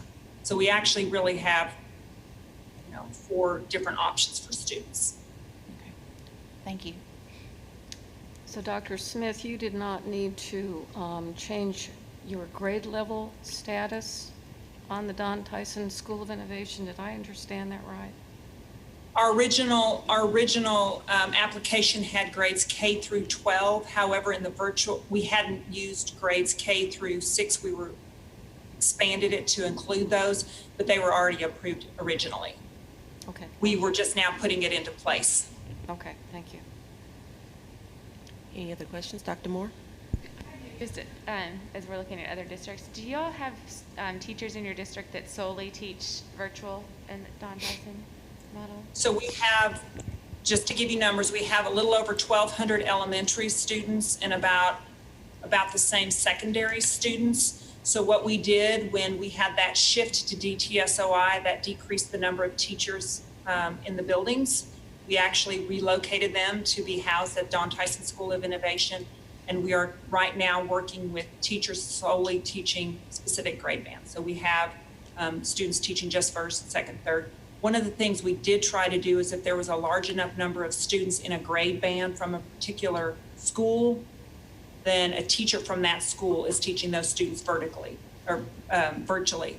The other thing is we hope in January, we're hoping everything's going to be back to normal, as normal as it can be. And if, at that time, if they choose to go back to their original school or zone school, then that will be an option. Okay, thank you. Any other questions, comments, or discussion? No? At this time, ready for a motion to review or not to review? I'll make the motion not to review. We have a motion to not review by Ms. McFetrich. Do we have a second? Second. Seconded by Ms. Chambers. All in favor, say aye. Aye. Any opposed? Seeing none, motion passes. Thank you. Thank you, Dr. Smith. Have a great day. All right, Ms. Webb. In July, representatives from the Northwest Arkansas Classical Academy appeared before the Charter Authorizing Panel requesting an amendment to open a new campus in the Rogers School District and to increase the cap from 1,500 to 2,500. That will all be for the 2022-23 school year. By unanimous vote, the panel approved the decision. No request for the State Board of Education to review the decision made by the panel was submitted. The State Board may exercise a right of review and conduct a hearing on the Charter Authorizing Panel's determination at the next State Board meeting. Mr. Stephen Gast is on the Zoom. Should you have any questions, he's the superintendent. Thank you. Welcome, Mr. Gass.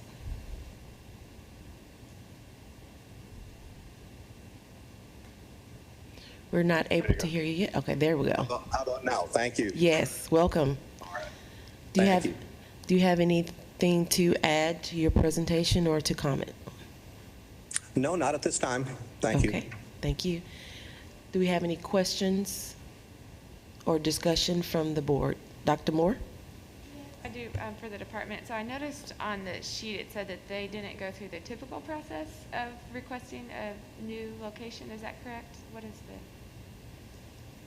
I noticed that as well.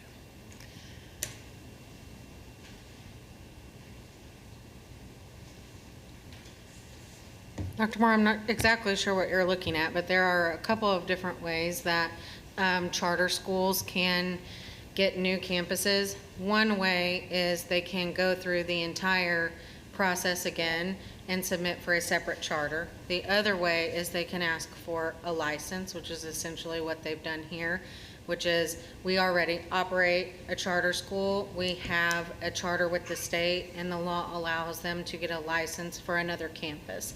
So I believe the comment at the charter authorizing panel was a question to responsive ed, why didn't you do this as a separate charter?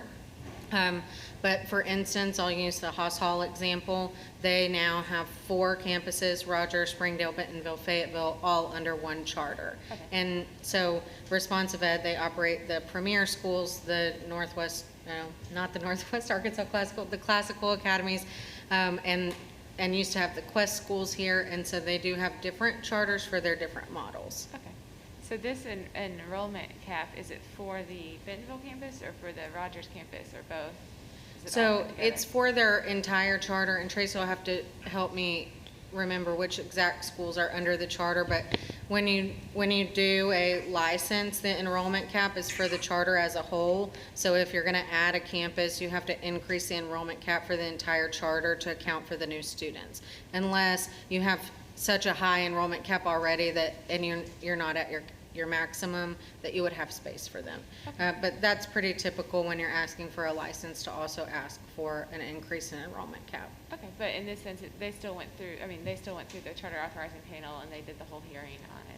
Yes, they just didn't submit a new charter application and go through the new charter application, but the law absolutely allows them to do it this way and request a license. Okay, that makes sense.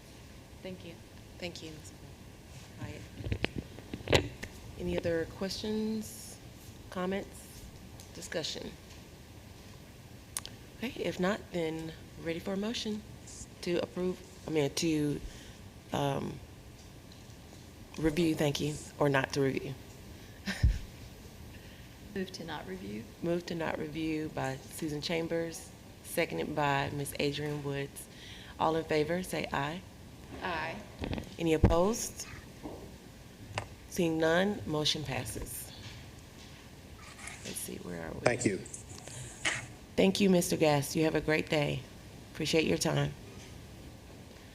All right, let's see. I'm gonna get back to my agenda. Okay, that was the last one as far as the enrollment charter school amendments. I think this is a great time for us to take a break. I believe lunch should be almost ready. And then we will reconvene at 12:30. 12:30. Do I have a motion to recess?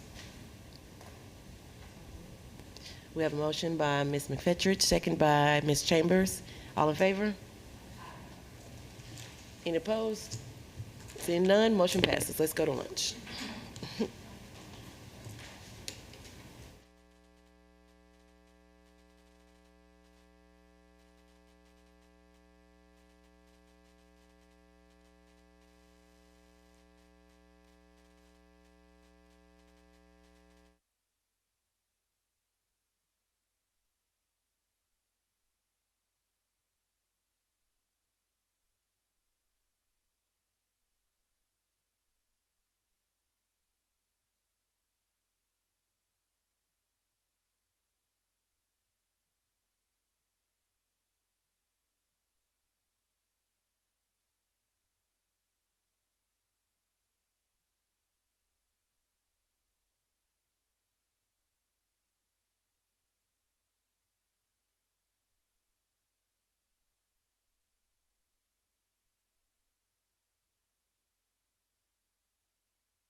right, we're going to come back to order for our state board meeting. We are on number 12, which is delayed school start dates. And the presenter will be Ms. Lori Freno.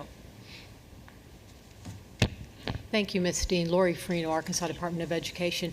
And if it's acceptable to you, this is kind of a two-part item, and I'll ask that there be 2 votes, and I'd like to present it in 2 parts, if I may, for clarity. Okay. On July 9th of 2020, Governor Hutchinson announced that due to the ongoing health emergency due to the impact of COVID-19, that Arkansas Public Schools would delay their planned start time until the week of August 24th, and that schools would then open either on the 24th, 25th, or 26th of August. It is expected that all schools will begin with on-site instruction at the beginning of the school year and implement a blended learning system that provides for teacher and student interaction using both face-to-face and technology instruction while also planning for contingencies. Schools may also, of course, has been discussed today, offer a fully virtual option. This new start date will allow families time to make informed choices based upon district plans and additional times for districts to prepare for a safe return. I put a copy of Arkansas Code Annotated 6-11-105 in your packet, and under that section, the State Board is empowered to take actions as it may deem necessary to promote the physical welfare of school children. And it is under that provision that the division respectfully requests that this board order that the school year not begin until the week of the 24th, with the start date being either the 24th, 25th, or 26th. And if you have any questions, I'd be happy to answer them. Okay. Do we have any questions or comments? Discussion. Okay, so then we are looking for, I'm looking for a motion to approve the start date. A motion to, I would say a motion requiring that schools not start until. A motion requiring that the school year begins the week of the 24th, beginning on either the 24th, 25th, or 26th. Do I have a motion? Okay.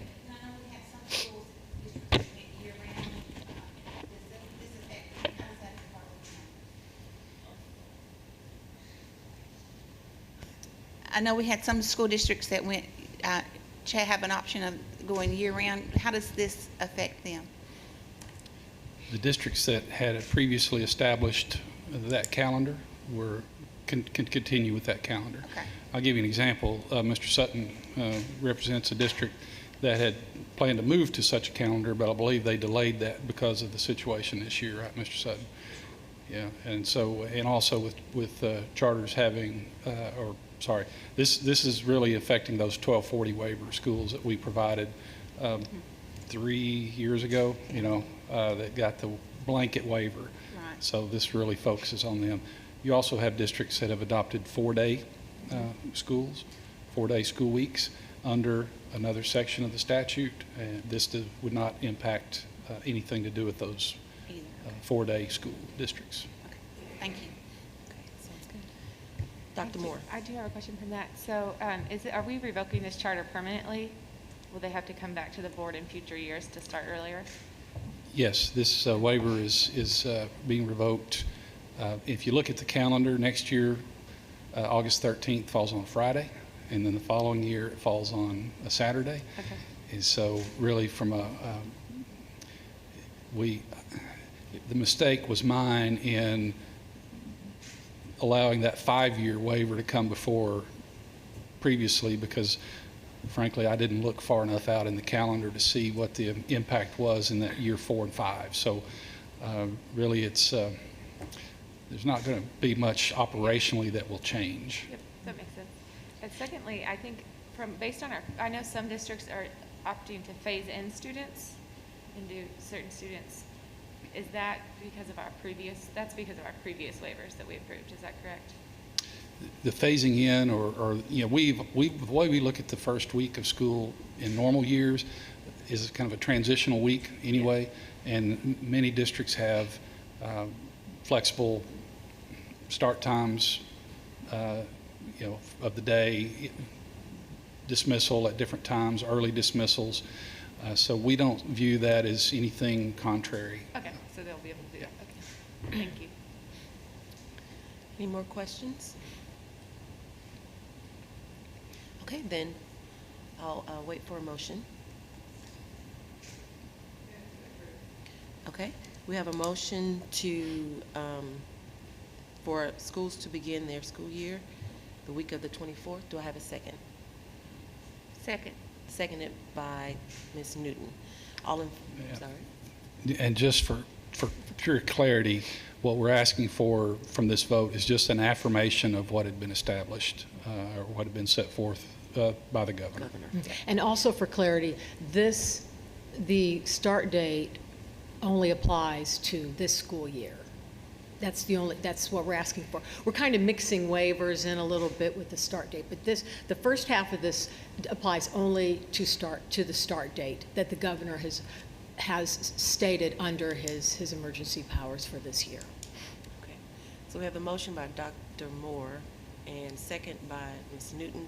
All in favor, say aye. Aye. Any opposed? Seeing none, motion passes. Thank you, Ms. Dean. And the second half is, as we were discussing, the Act 1240 waivers. There were many that were granted in mass quite a while ago that had to do with allowing schools to start earlier than what is allowed in the law. And at this point, on July 7th, the Secretary of Education notified during a governor's press conference that he would be asking the board to rescind in whole these waivers for early starts in the future. Now, certainly, if a school later needed one of these waivers for any reason, they could come back before the state board and request it. But at this point, we're respectfully requesting that the board revoke the early start waivers under its authority set forth in the Act 1240 rules. Okay. Any questions or comments or discussion? Okay, then looking for a motion to wholly rescind in whole the early starts, the 1240 waivers. So moved. Moved by Ms. Chambers. Do I have a second? Seconded by Dr. Moore. All in favor, say aye. Aye. Any opposed? Seeing Thank you, none? Ms. Dean. Thank you. Thank you, Ms. Reno. Okay.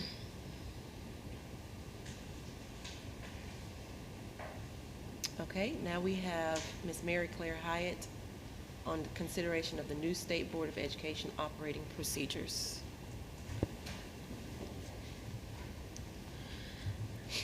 Thank you, Ms. Dean. These are more or less the exact same ones that were on the agenda last month. I did go in, like I said, I was going to and fix the issue with the department versus division, secretary versus commissioner, ensure all of that language up. If additional changes need to be made based on any feedback that you have now, we can bring them back next month, or we can move forward with adopting them. Any amendments to these procedures have to pass by a 3/4 vote of the board, just to let you know before you start.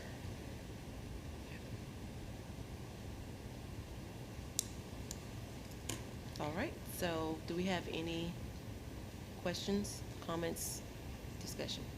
I do. Ms. McFetrich. I believe it was in December, we passed kind of a special public comment I don't know if it was a resolution. And I'm wondering if parts of this we may want to put in the operating procedures, the piece that it talks about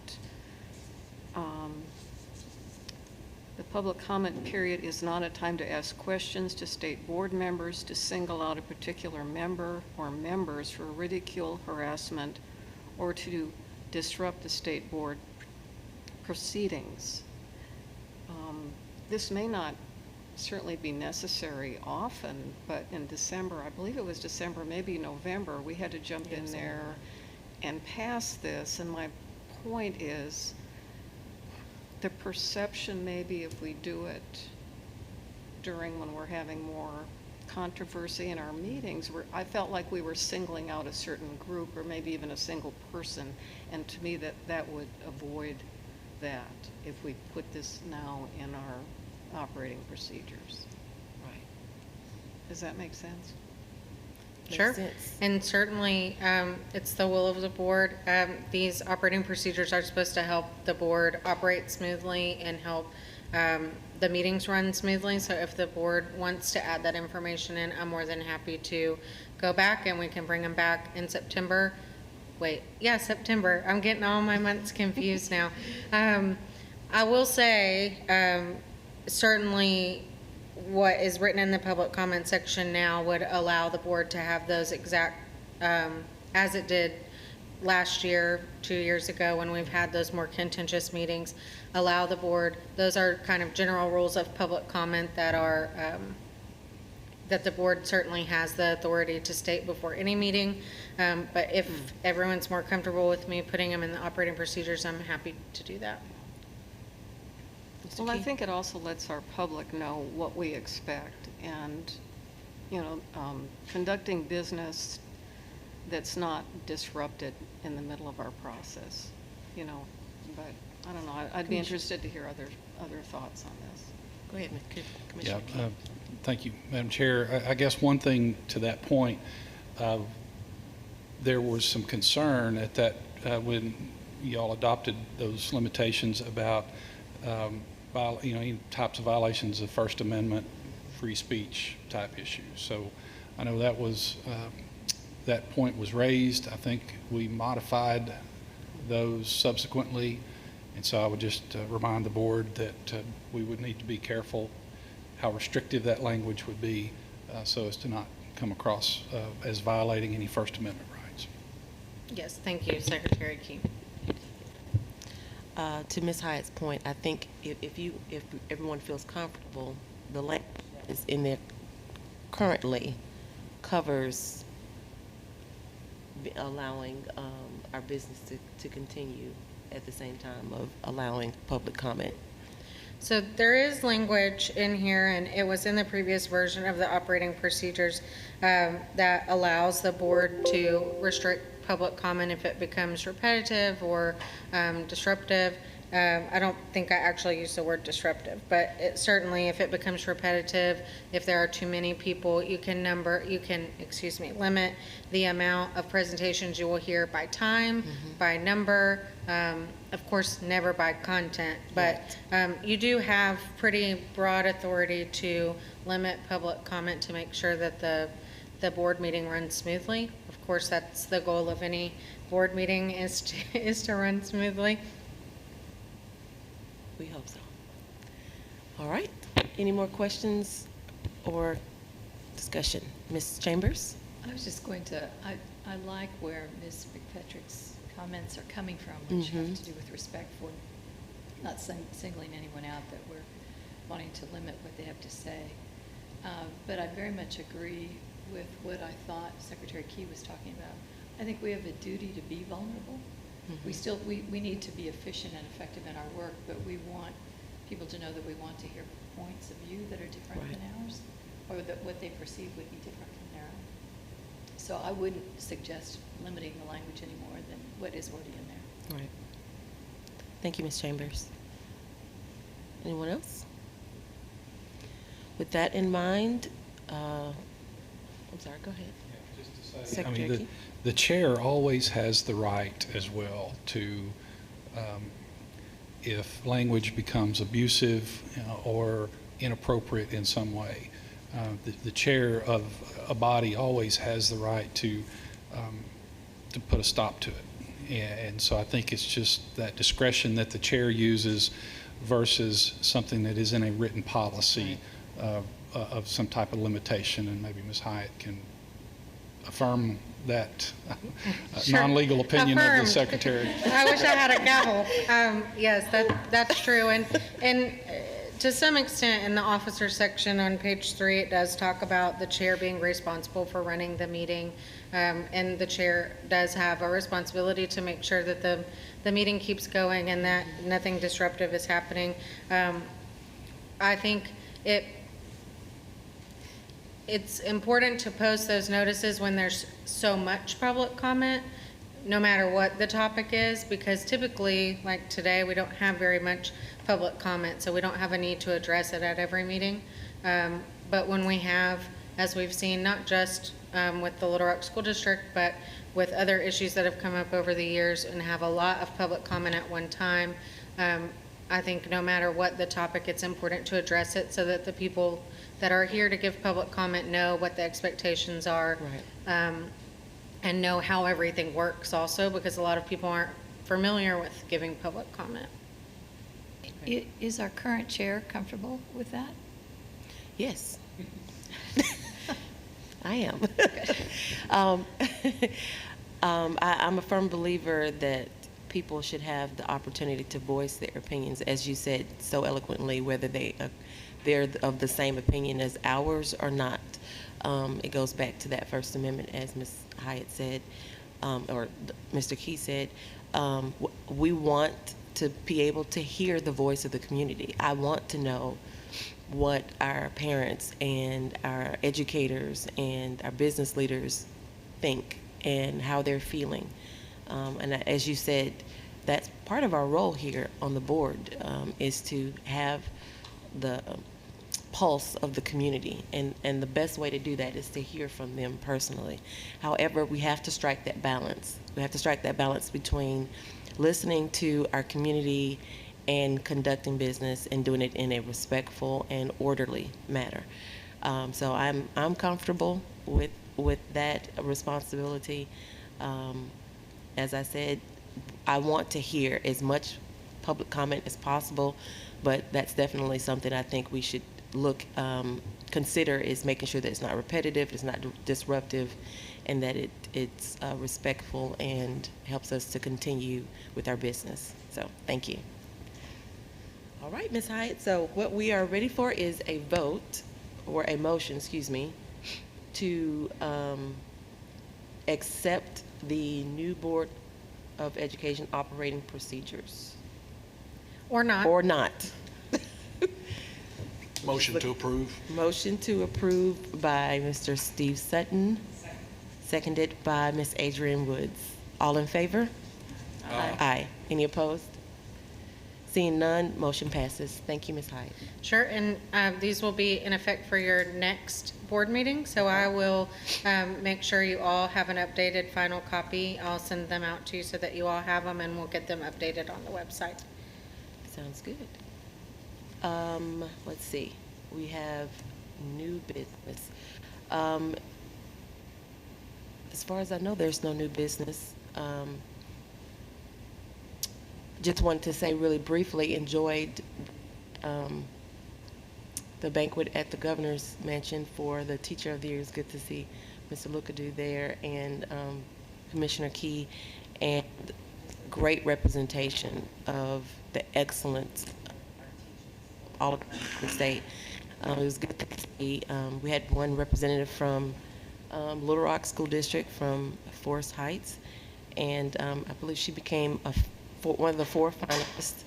And it was just good to see such a variety of teachers, from little, young kids to high school, and just to see,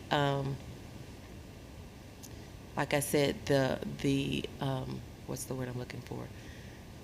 The hope and the expectancy of what can be accomplished even in this challenge, and the opportunities that are there for us and presented.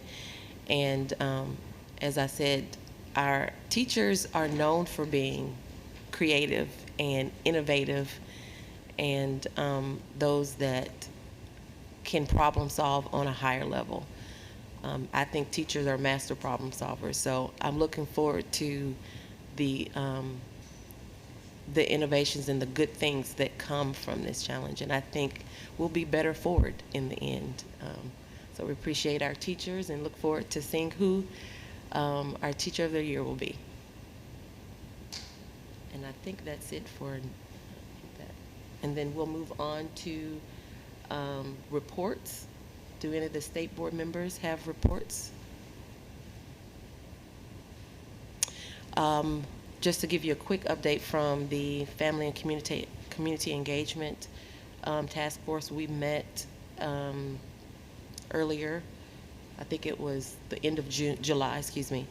And just wanted to let everyone know they have done a phenomenal job with providing resources and links that are available for parents who have ventured into this new territory of supervising school at home. And there's all sorts of links that are on the page. If you go down to the family and community engagement, there are all kinds of links there. There's links on how to set up a classroom in your home or just set up a space for learning, and how to deal with social emotional issues, all kinds of helpful information for not just parents, but students and community members as well. So I just wanted to give a great big thank you to the team here at ADE, and looking forward to more great things next month as well. All right, Mr. Key? Ready for the- Oh, I'm sorry. It's not on there. Okay, sorry. Mr. Lookadoo with the Teacher of the Year report.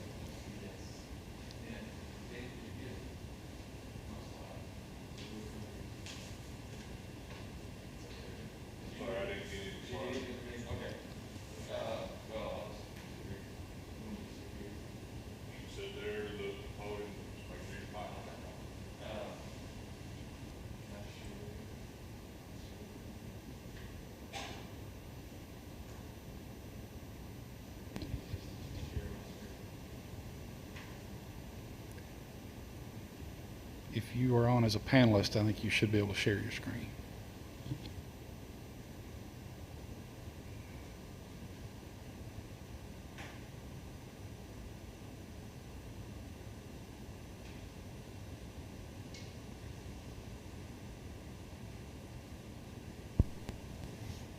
I'll be brief today, but just wanted to give you a quick update on kind of the Teacher of the Year and how that's started, and just a little update. So the National Network of State Teachers of the Year, it's looked very different so far than normal, but there hasn't been any of the big trips, and we've kind of discussed some of that with you guys, but we have done some connecting with other state teachers of the year, and that's been really nice, I think, just to hear what's going on around the country in education. And so it's been a lot of Zooms and virtual world, virtual conferences, things like that.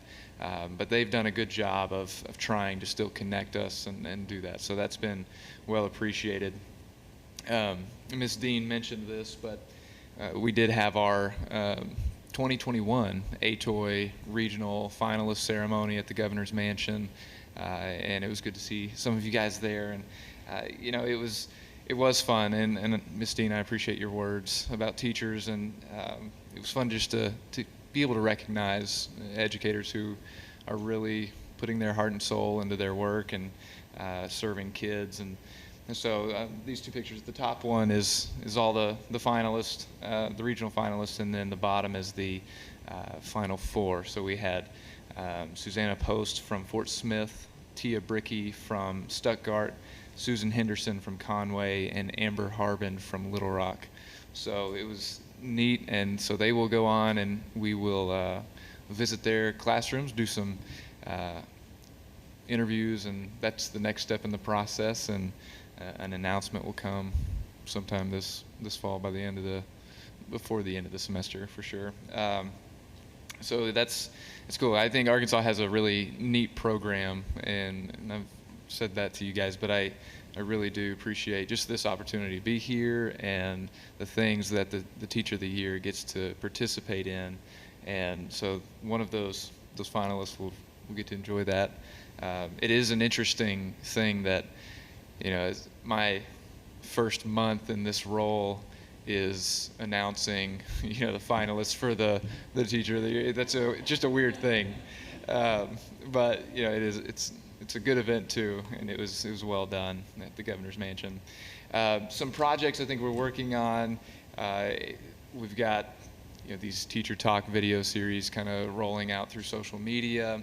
I'm working with some people to start a podcast on the Well-Rounded Educator and just kind of how we can grow in more areas than just academic content, but truly well-rounded. And Teach Plus is a group that focuses on education policy and developing teacher leaders. It's done in several other states, and it's getting started here in Arkansas. There's an advisory group, and I'll be on that. And so it's just, even in the challenging times, and there's still opportunities, and I think that's important to be able to focus on that and just keep moving forward in what we can. And last thing I'll say is, one of my goals and hopes in this year was to, hadn't really told anybody, but I was like, I'm going to make sure that I meet a teacher in person from every county in Arkansas, and that's what I want, because I want to be able to get out and see. It's so easy to get locked into what's going on in your district, your school, but how can I use this year to expand, the horizons and truly understand the state as a whole? And we'll see how that goes with, travel and all of that. But, it is a hard year. It is going to be challenging. And there are many voices out there. You spoke about hearing those voices, and I think that is so important. And it's not even like it's 50-50. It's, 10, 10, 10, 10, 20. It's just so many ideas and opinions of what could be done, should be done. And but I think what will happen is teachers will be resilient, and I think we will find a way to make it a good year in education, and I really believe that. I think it's going to take on different looks and different parts, and for different students, and that's okay. I think those options are needed, and we've seen that here today with some of the virtual numbers and increasing those caps, but I truly do believe we're going to find a way to make it a great year. So that's really all I have for today. Thank you. And on to Commissioner's report. Okay, thank you, Madam Chair. I just want to follow up, Mr. Luckadoo. Hopefully y'all have been watching his videos. He's done a great job with those, and really what I think would be very helpful, and I told him at lunch, I said, I hope people are watching those because they're really good. He's doing a good job. I have several things that I want to talk to y'all about today. The first one, just to make note of the report that is included and linked in the agenda today, and that's on the McKinney-Vento report. It's an annual report, and Ms. Kaufman is here in case you have any questions on that report. We don't have a presentation, but we did want to make available any questions that you might have, or answers to any questions you might have about that report.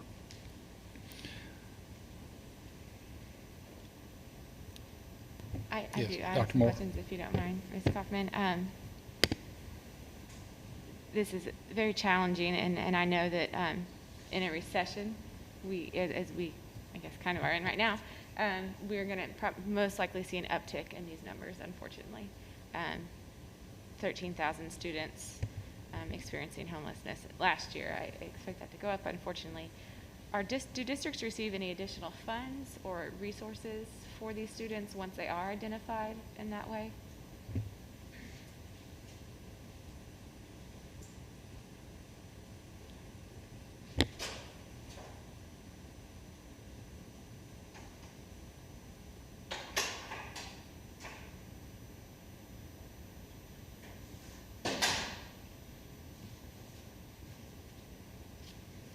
Deborah Kaufman, Public School Accountability. Yes, the school districts are required to set aside funds for, out of Title I, for serving students that are experiencing homelessness. And then in addition to that, some of our schools have qualified for McKinney-Vento grants. So there are funds. And then, of course, ESSER funds that were available to serve the needs of all kids, and especially serving the needs of any of our students that needed extra supports, such as students experiencing homelessness. As we are all worried about this upcoming school year, my worry is that a lot of students are going to fall through the cracks in many regards. Are there, especially in these large districts, is there someone designated to be in charge of working with families in that sense, specifically for homelessness, or what does that look like? Yes, every school district is required to have a homeless liaison that works with students and families, and that's part of their enrollment process as well, to check to see if they're meeting the definition. And you'll see that at the top is if they lack a fixed, regular, or adequate nighttime residence. And so if they're doubled up, if they've had to move in with grandparents or living with other family members, all of those kids would qualify for support. Okay. Thank you. You're welcome. Is there a way that we can get an ongoing report of something, rather that we can know what's happening with these children on a quarterly basis, on just a game plan of scoreboard? Yes, and so through our cycle report, we do pull up quarterly reports, and this data that you're seeing here is based on the fourth quarter report. Okay. But I can also at some time show you how to pull that right up off That'd be great. the data center. Because if there's a way, and I had the commissioner with me the other day, I think if we can build collaborations with community support organizations to assist the schools, I think we could be more effective, because in many cases, it's once the student leaves the school, if we have another entity or organization that can assist the school, like what we're trying to do in some schools, I think that can help us holistically. Yes, absolutely. And our district liaisons are amazing about reaching out for partnerships. So they, federal funds does not pay for everything that a child needs, but they are very resilient in reaching out to partners to fill in whatever those funding gaps are, to make sure that the kids are getting what they need. And we have some funds on this end too to help take care of them. That's why I want to make that connection from the community standpoint that can help those schools. Yes. And may I make one more point? If you look at the data further down, the top 10 districts with the highest number of students, not only do they have an issue of homelessness in their communities, but they have amazing liaisons.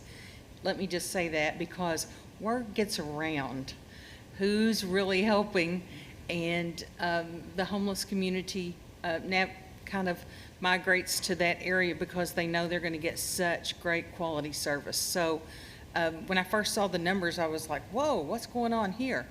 And what you find out is there's good communication. Thank you. Yeah, Dr. Hill, I was actually going to mention our visit earlier this week, too, with the organization, the Dream Center, and the work that's going on there. Staff from North Little Rock School District was on hand, members of the law enforcement community, other members of the community, and as you see, North Little Rock for 3 years running has been the highest of all the top 10 districts. It's been the highest number of students experiencing homelessness. So, if you look at a map, that might be surprising, because the North Little Rock School District is much smaller by population and by geography than Little Rock or Pulaski County. But you see, that for 3 years running now. So very important to not just have the communication on the government side of things, but having this out there so that members of the public and the community can understand the magnitude of the need. So thank you, Dr. Hill, for inviting me to that briefing the other day. Okay. Then the next thing yes, ma'am. Mr. Secretary, just a quick question. I wonder if at some point with a quarterly update, we could actually hear from a liaison. I was curious if the community school if they're thinking about this as well as they're thinking about what are the services and the support that would be part of a community school, if we could just have maybe an update on progress and good things that are going on. Okay, yes, we'll. I'd like to help. I'm looking for, somebody will make note of that for me. Okay. All right, Deb's taking it down, so. And I'd like to have Drew come in and talk about, what he kind of, the whole piece. Okay. All right. We can look at that either. That may be something if we get back to a typical Thursday, Friday schedule. I think that would be very worthwhile to add and spend a little more time on that topic. And we're happy to bring that together. Okay. Microphone. We actually had at least one homeless liaison that was a part of that community engagement task force, or not task force, but the group that we had from all over the state, and it was really good to talk to her and just to know how the different ways that they serve the community. So they were a part of us being able to make the toolkit and things of that sort as well. So they've had input as well. So thank you. All right, the second item I want to talk about today, and Stacy Smith, Director of the Office of Coordinated Support and Services, here and provided this report to me.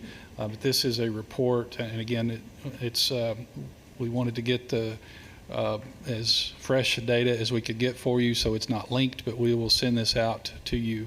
But this is a report on all of the districts under state authority as in their preparations for returning to on-site instruction.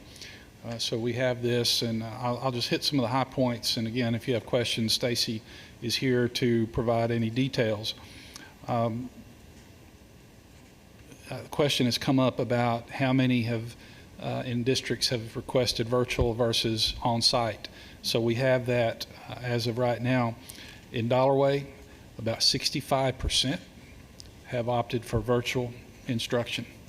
And I think we have heard from practically, 100% of the families have responded now. So for Dollarway, it's 65-35, 35% in person.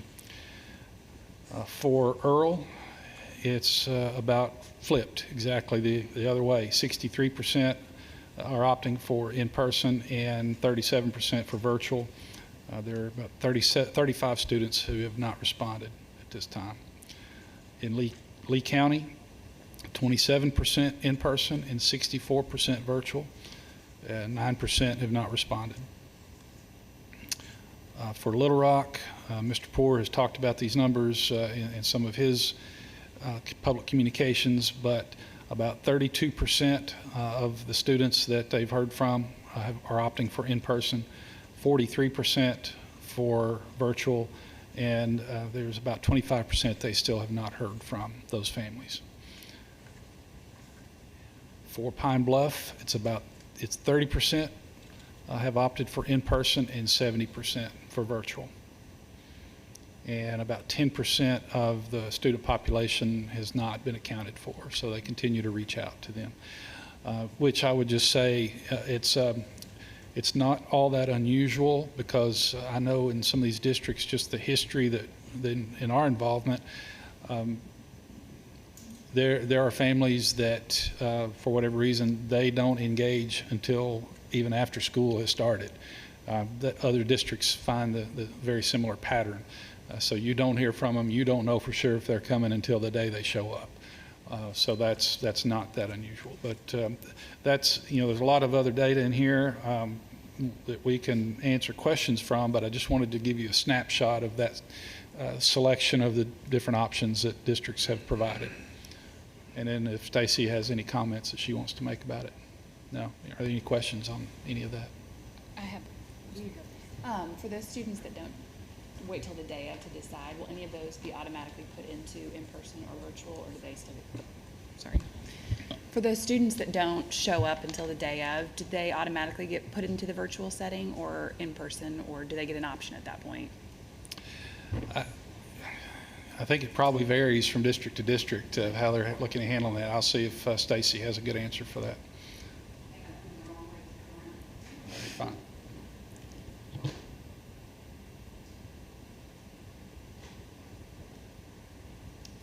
Stacy Smith, and I'd say my full title of my office, but I keep saying it wrong, and people keep accusing me of starting my own office, so I might have done that.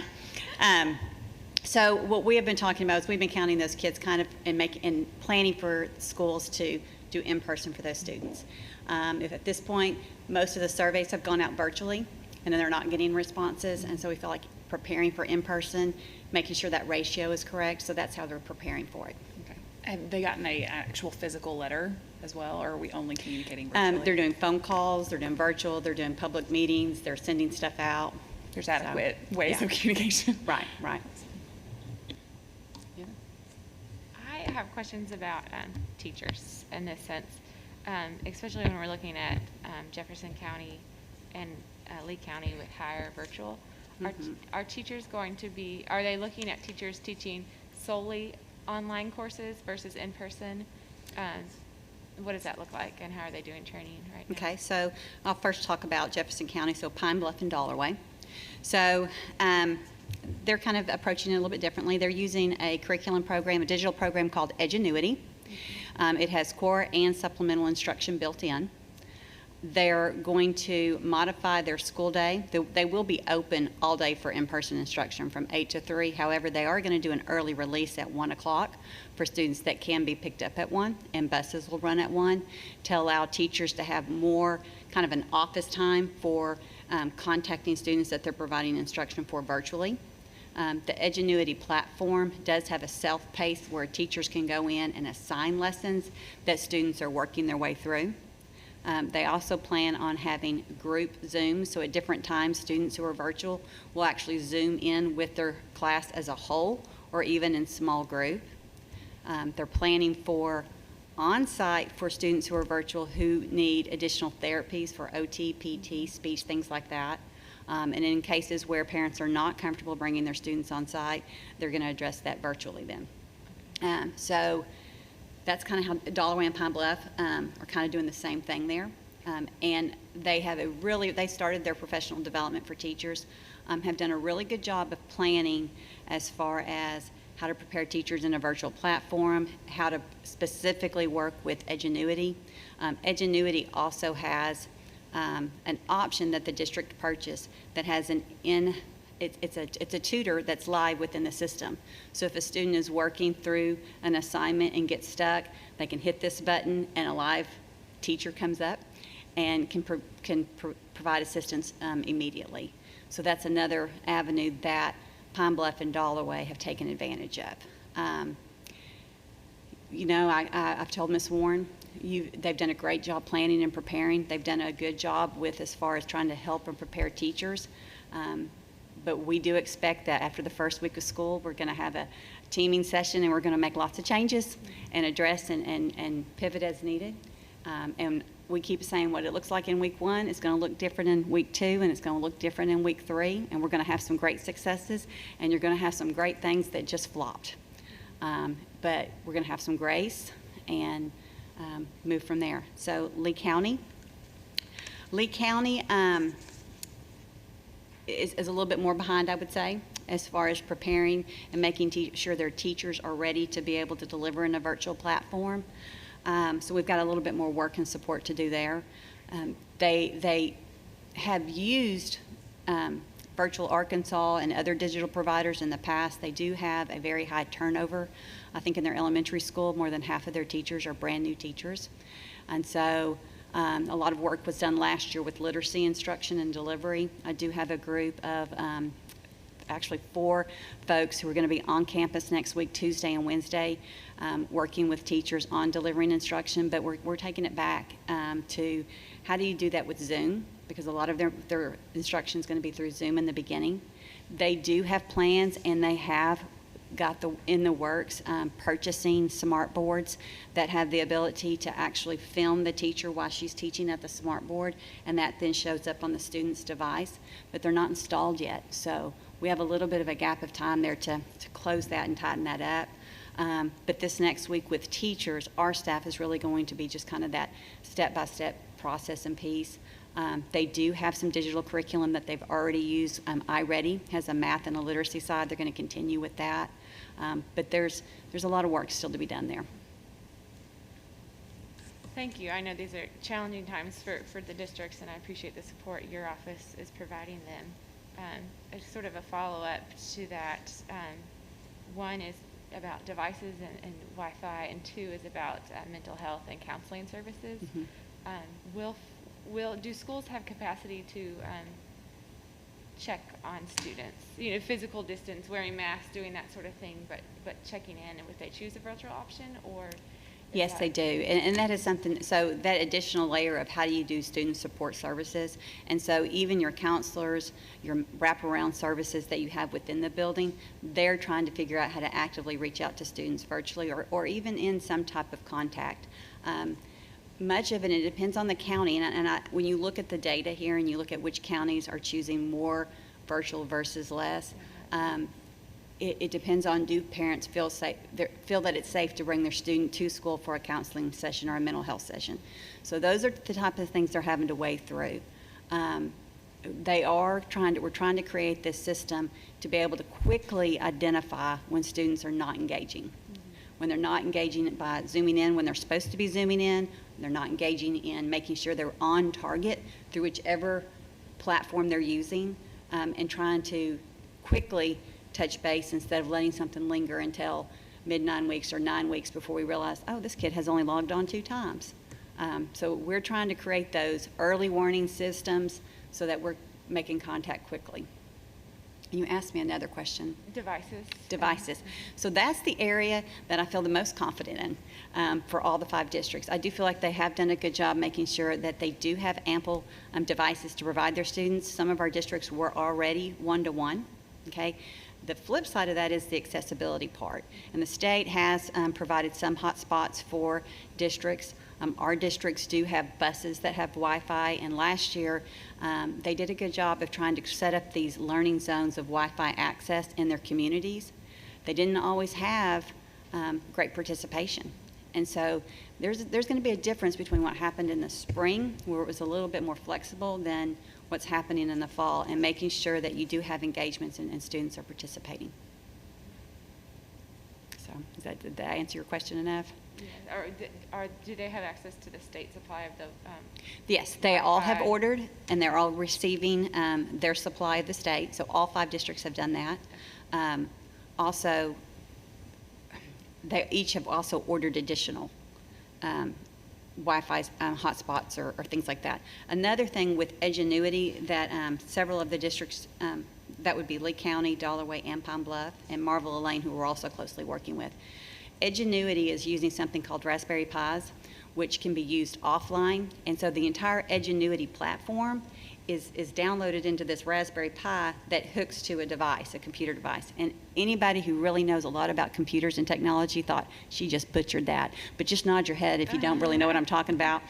But it actually takes, your computer can hook to it. So a student who doesn't have Wi-Fi access at home, they can have that Raspberry Pi device, which is about $65. It has the entire Edgenuity platform content on there. Student can access that. When they get to a setting in which there is Wi-Fi, it uploads. It uploads that student's content, their grades, their work, and then they can go back and still continue to work offline. So that is another plus to Edgenuity, and the district's using that one. Okay. Thank you. For those districts that are having to purchase additional Wi-Fi devices that above what the state has supplied, are there going to be any funds for that for the districts? So the federal funds, CARES Act funding, ESSER funding, CARES funding, there's been several revenue sources for that. So there are funds for them. Okay, thank you. Ask you a question about the Raspberry. Is that a hotspot, or is it content, or is it both? So see, now you're really showing. Okay. So Edgenuity is the company that has that holds the content. Okay, and whatever this device is, I'm complete. And if Commissioner Keefe, you know the right words, jump in any time. This device actually holds the content of Edgenuity. And you're offline. And you're offline. Okay. So It's not really a your hotspot. computer hooks to the Raspberry Pi. And then you're directly getting, so I guess it's like an old CD where you had all the content. And I was going but this device, to yeah. going to compare it to a limited memory device of some type, like a hard drive or a stick or something. But instead of having to plug it in, it's my understanding that it's accessible through the wireless connection. And so when it can hook back up with the Wi-Fi, It will it'll upload or download Yes. depending on what it is. Yes. Okay, thank you. I did leave one. Oh, I've already asked a lot of questions, but as far as for in-person instruction, PPE, I know there are some supply chain issues and what that looks like. What's the status of that? And my feeling is that districts aren't adequately communicating to the communities what they've ordered, what they're waiting for, what will be there in schools, and are y'all encouraging them to share, what school will look like when students are in person? Okay, so for our districts, we've checked with all of them on their PPE, and they do have adequate PPE at this time. If they were short of something or didn't have something, we've delivered it. Okay, so in the case of Little Rock, as of yesterday, so 2 days ago, they didn't have disposable face masks for their students. They had them on order, and we knew they were sitting somewhere. But 1.5 million disposable face masks were delivered yesterday, so they have them now. In Earl, they couldn't get the N95 mask that they had ordered for a nurse, but we have those, and so we were able to take boxes to them and make sure they had that. Don Kaminar and Greg Rogers, I guess under Secretary Keyes' direction, they have been organizing kind of a stockpile. They've also been reaching out specifically to districts who answered on the survey that they were not ready or did not have their supplies to ensure that everybody has the appropriate and proper PPE. As far as districts communicating with their teachers, what I have seen just with the districts I'm working with, everybody is working so hard on so many different levels. They've got these orders. The orders are coming in. They're double checking them. They're trying to get their curriculum. Teachers coming on contract, and this doesn't make it right. But traditional practice for administrators in the past is they've prepared and prepared and prepared. When teachers come on campus, we provide you with all this information. Great communicators and administrators are regularly communicating with their teachers throughout the summer, but that's probably not a traditional practice for principals to be emailing their teachers in July, updating them on all these little things. But right now, there's a lot of high anxiety, and people are missing information. Most teachers are returning to their campuses either this week or next, and getting flooded with lots of information. And so I kind of see that kind of being that disconnect right now. Teachers may not know everything that their district has been doing to prepare for them to come back safely. And so it just makes it a little bit uneasy. You want to add anything to that? Okay. I've missed you. It's good to see you guys in person. Thank you. Yeah, I wanted to just follow up and process this, make sure, because I know like everybody, we're getting emails from parents who work and have no choice but to opt in. And so, and looking at the education process throughout the country, through some of the schools that have started back and they've had outbreaks. So I guess from a standpoint of being able to offer, that's why I was actually invited to commission out to offer guidance support. If there is an outbreak and the superintendent or principal decide that there is not going to be school like we saw in Georgia, and those students now said we're closing down school, how quickly can we transition the rest of that school into the virtual model? Okay, and then the support that will be there in place for the students who have nobody at home, for the challenges that I've seen, that I referenced 3 months ago in the community, as I've stated, because I know there has been zero learning in several places that I've visited since COVID-19. And, from a collective community standpoint, I think we're going to have to just draw on the support of many individuals from the community organizations to be able to assist those individuals, because like parents told me, if my kid comes home, then I'm evicted because I can't pay my rent. And so I know this is a very fluid situation as we have described, but I think it's almost like a fire alarm going off when we have to shut down school. Should that happen, and I think a contingency plan to be in place for that to happen, because we've already seen that take place in several schools around the country. And I just want to know, do we have a standing ready contingency plan for that should that spike take place? So, good question.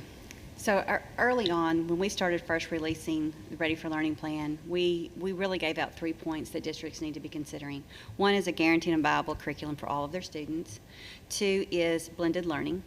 And 3 is a formative assessment of some type. And so to be a part of Ready for Learning and be able to access the waivers, those were 3 things that were must-haves. All right? So let's talk about blended learning and guaranteed viable curriculum. So one thing that you're seeing that districts and the state is supporting schools by providing digital content through a blended learning system or digital platform.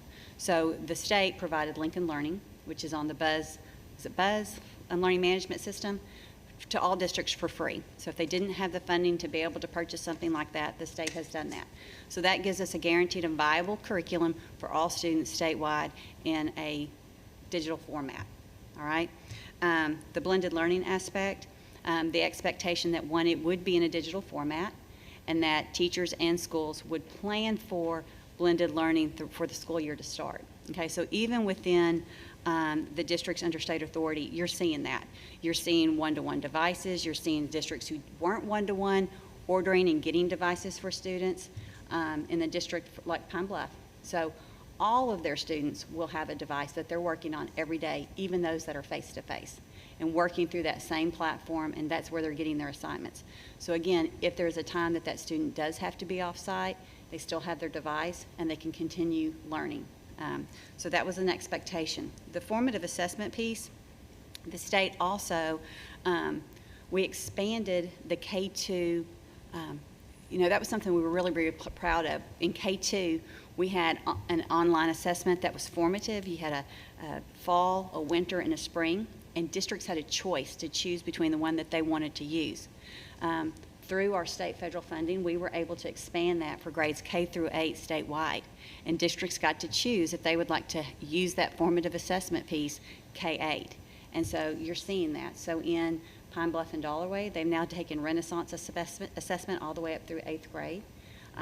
Earl has NWA that they're using all the way through 8th grade. Lee County is using iReady, which is also in line with the curriculum that they're using online.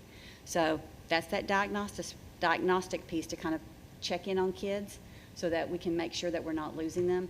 And if they're not engaging or if they haven't participated, that's part of our early warning system to make sure that we're capturing them.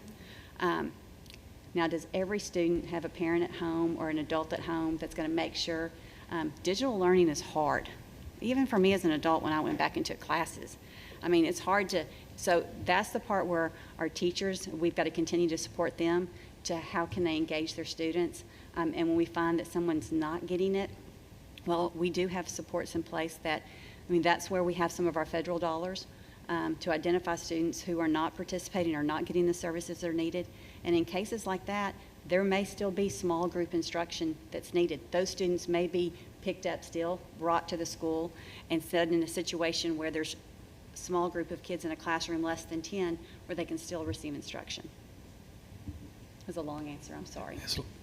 It was a long answer, but I think you covered everything I was going to cover. And that last point I think is important, because back in the spring, when the decision was made to close for on-site instruction, I mean, that meant we said close the campus. I mean, so there were no activities going on. Many people ask me, well, what's different now? You closed the campus in the spring and we had this many cases, and now we've got this many cases. Well, we've learned a lot since the spring.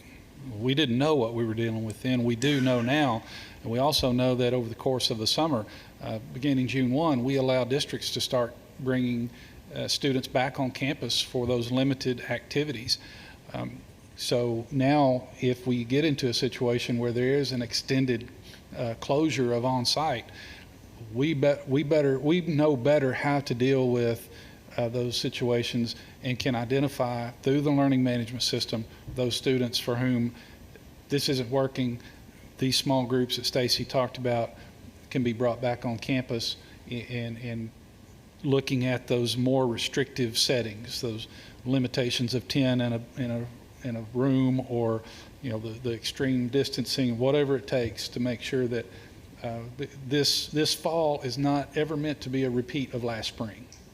And I think that's going to help some of those situations that you've been hearing about, that we've all been hearing about. I thought Dr. Hill, I understood your question a little bit differently and maybe misunderstood it, but to your point, Secretary Key, if, God forbid, we did have to close the schools for some period of time, is there a community plan B for how we would provide for those kids if their parents are still working, schools closed? It sounds like we're thinking about it academically. I thought your question was maybe even socially, how do we provide for them?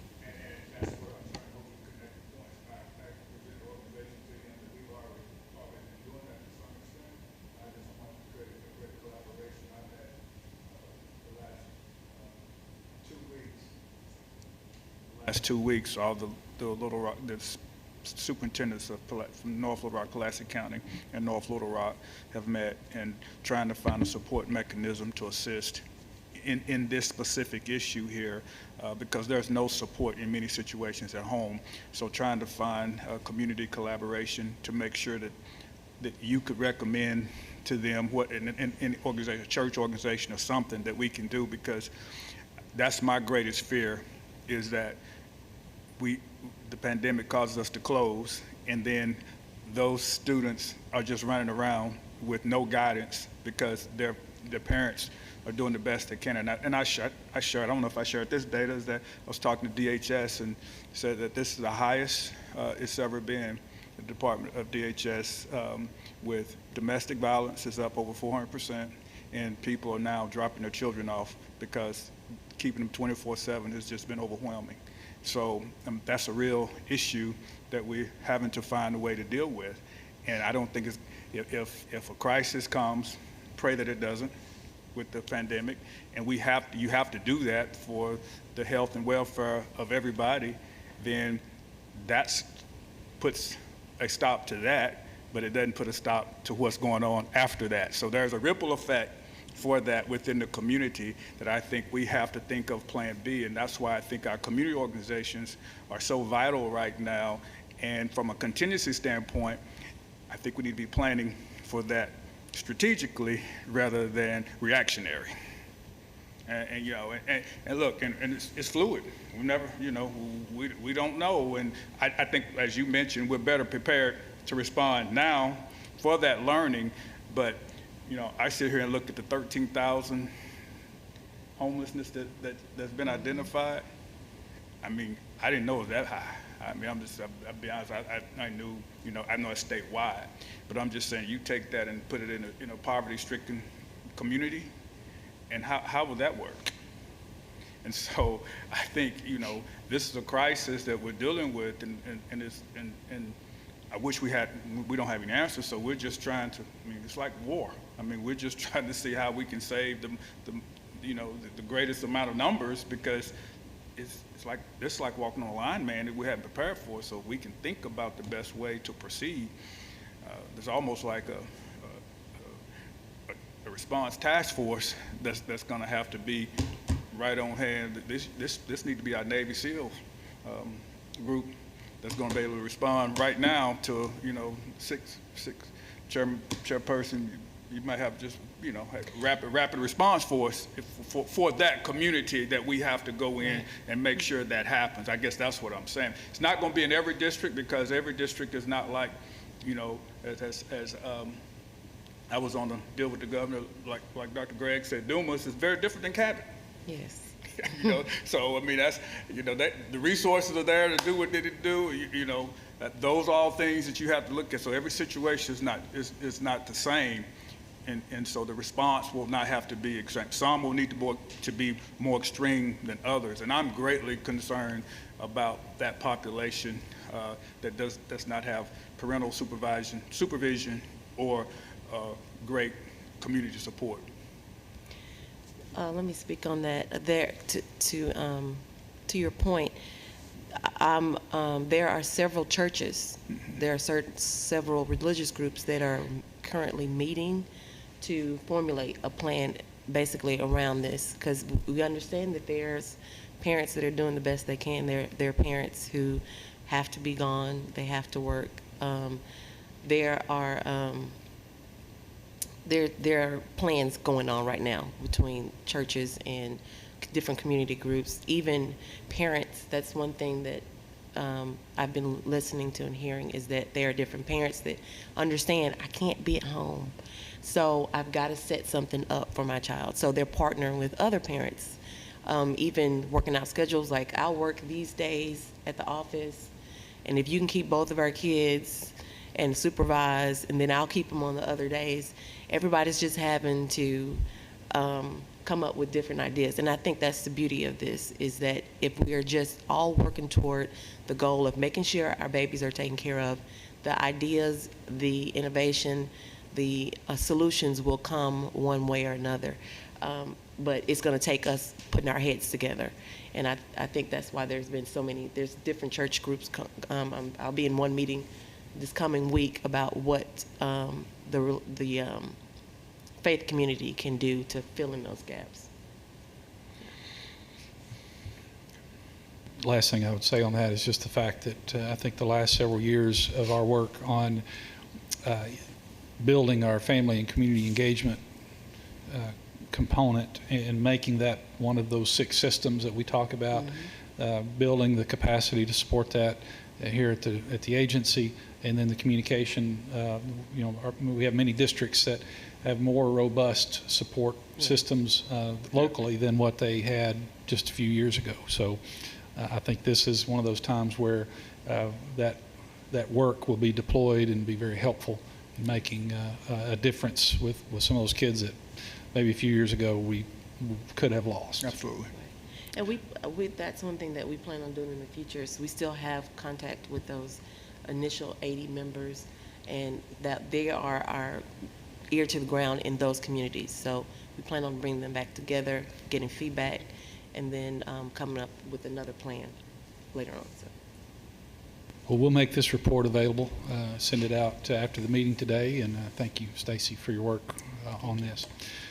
Okay, so I think that brings me to the next item, which is, again, this is information that we can provide to you. Don't have it in a report form, but Stacy mentioned our work with Lincoln Learning through the partnership with Arkansas Public School Resource Center. They selected Lincoln Learning. We used federal funds, ESSER funds, to grant to APSRC to support this. And we do have some information about where we stand with the number of districts who are participating in that. So we have 173 districts and charters that are using some portion of those free resources.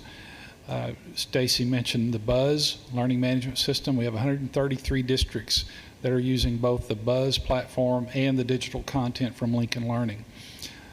27 districts are using offline content in Google Classroom or some other type of platform like that, but most of them are using Google Classroom. And then 13 are using a different learning management system, but will use the digital content from Lincoln Learning.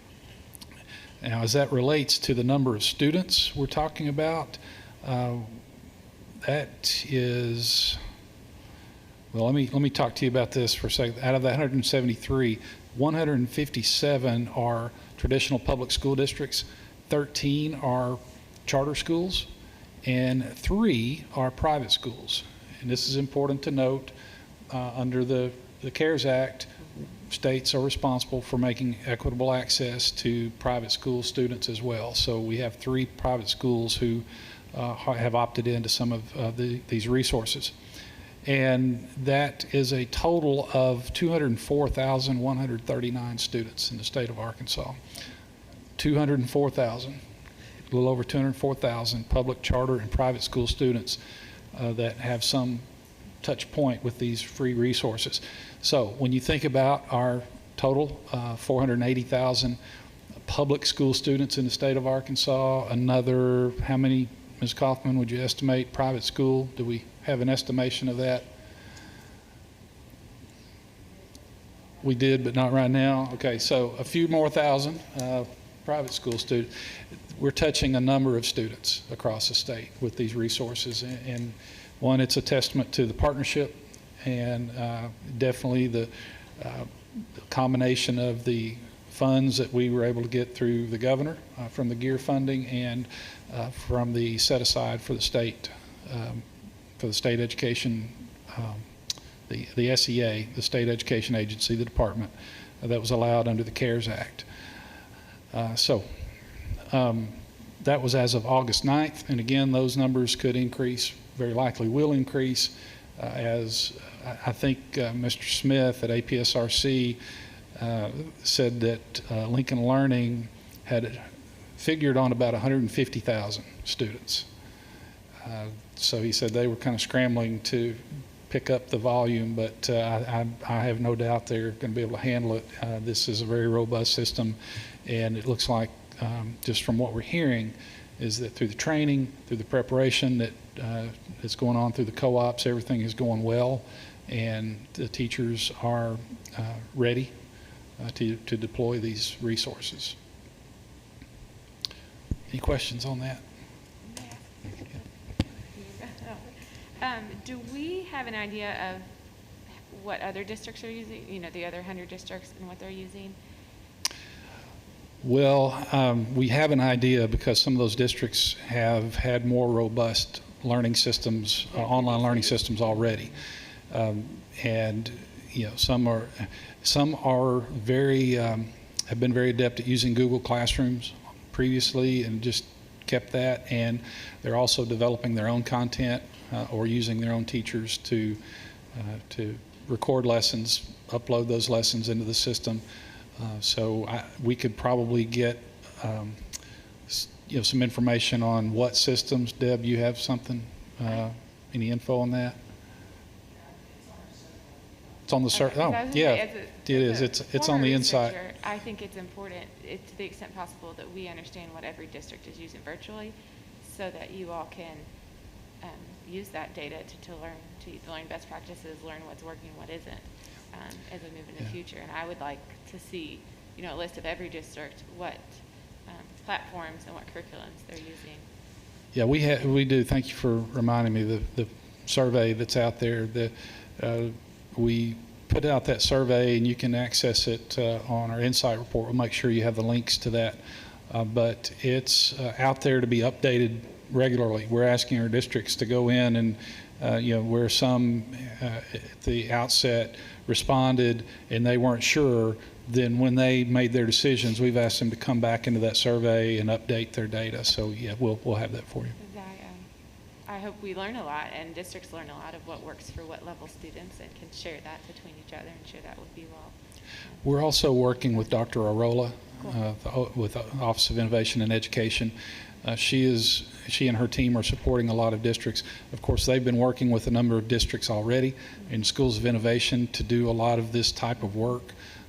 And so as more districts are moving into that space, we'll definitely learn more of what it takes to scale some of that work that Dr. Arola has been doing. That's great. Thank you. Yep. Okay. All right. And then finally, let me get to the right place here.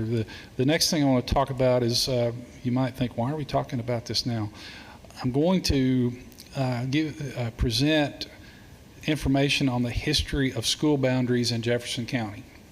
And those of you who have been here a few years, you may remember that we have been asked in the past about, as it relates to Dollarway, Pine Bluff, Whitehall, and Watson Chapel, about some of these school boundary questions that have arisen over the years. There is a, let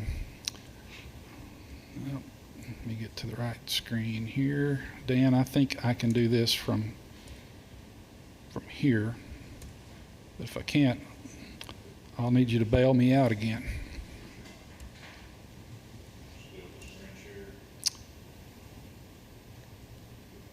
And, okay.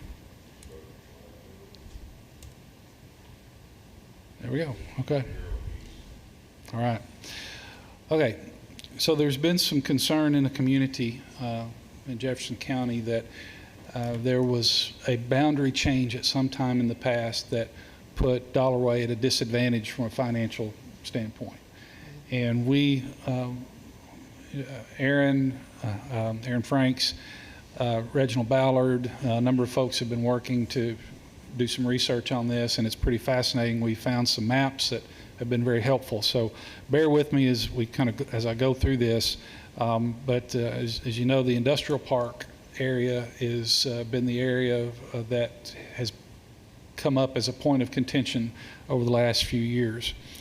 So I want to talk about that and kind of give a timeline. So in our research, we all the way back to the 1800s. I mean, you think about 1819 when Arkansas became officially a territory, is the same year that Pine Bluff was founded. Pine Bluff High School founded in 1868. And then about 1884 is when we found that Whitehall community organized a school district. In 1898, a new building was the first building was built. 1914, we get to Dollarway, and that's when that school was founded. And in 1941 is when the Pine Bluff Arsenal opened. 1960, the industrial park came online, and then in 1980, under the old, you have to remember that there was, under old law in Arkansas, county boards of education existed, and they took care of a lot of those issues in the counties that now the state board takes care of. Okay, so as the years have progressed, some of that responsibility has changed. We'll talk about that a little bit more here in a second. So this is just a review of that timeline. But here's the map. All right. So some of you may remember Miss Dorothy Gillum. If you've been on the board a while, Miss Dorothy has been here since Arch Ford was the Commissioner of Education.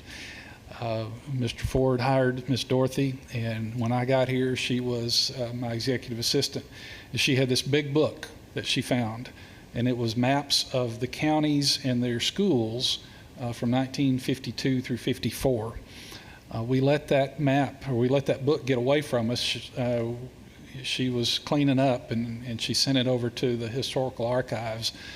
But we found that they had actually digitized those maps. So great job by the archives. And then we've had a lot of help from Shelby. You know, Shelby helped us with the Little Rock district boundaries.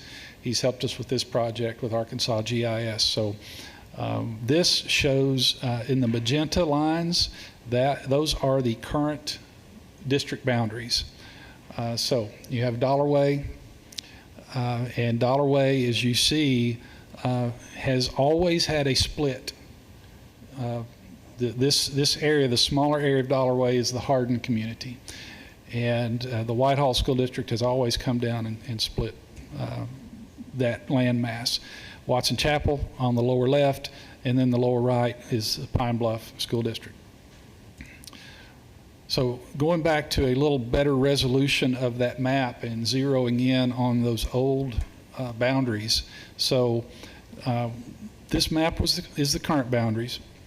It reflects the current boundaries. This map reflects those old boundaries. And again, you see, if you can see my cursor, Whitehall right here and extends up this way. That is the portion of Dollarway that was existed, the Hardin community in that area. And then Dollarway, again, picks up over here. What I want to point you to is this district number 6. This was, as of any records we could find, an unnamed school district that had a number of buildings, kind of individual school buildings that comprise that district. But it came along here on this side of the county line, south of Dollarway, south of Whitehall, and then north of Watson Chapel. That's important because that was the 54 map, and in 1980, trying to see if I've got, okay, yeah, I'll get to the legal descriptions here in a second. So just wanted for reference, you can see that in 1954, this what that map looked like. Here's the industrial park. In a minute, I'm going to show you how the industrial park overlays within the map of the boundaries. Again, so that the industrial park map, here's Whitehall, and then Dollarway, and you see there is part of the industrial park that is in the Dollarway School District within those boundaries, but those are, as of yet, undeveloped lots or acreage within that industrial park. If you remember the issue, and for our newer board members, the issue was that Dollarway is missing out on revenue, tax revenue, because the developed portion of the industrial park is in the Whitehall School District. So Whitehall is getting all of that tax revenue. So there was a concern that at some point in time, the boundaries, some adjustments were made to the boundaries that favored Whitehall over Dollarway. What we're finding is that these boundaries in this area of the industrial park have been there since the early 50s. And so, you know, when residents down there came and asked that the state board, who now has the responsibility over boundary disputes, that we take action to fix, you know, whatever wrong was perceived to have happened, you know, we said we could not find anything that would justify that. What we found so far pretty much solidifies that in our interpretation. So, as I said, we worked with GIS to review all those legal descriptions. I won't get into the details of those legal descriptions because Mr. Sutton, as you well know, legal descriptions are very boring reads. It's why we pay people extra to do that kind of stuff, make sure that they're right. But the only change that we've seen here to Dollarway in recent years was the addition or the consolidation of Altimer in 2006, and that was in the years following the Lakeview lawsuit.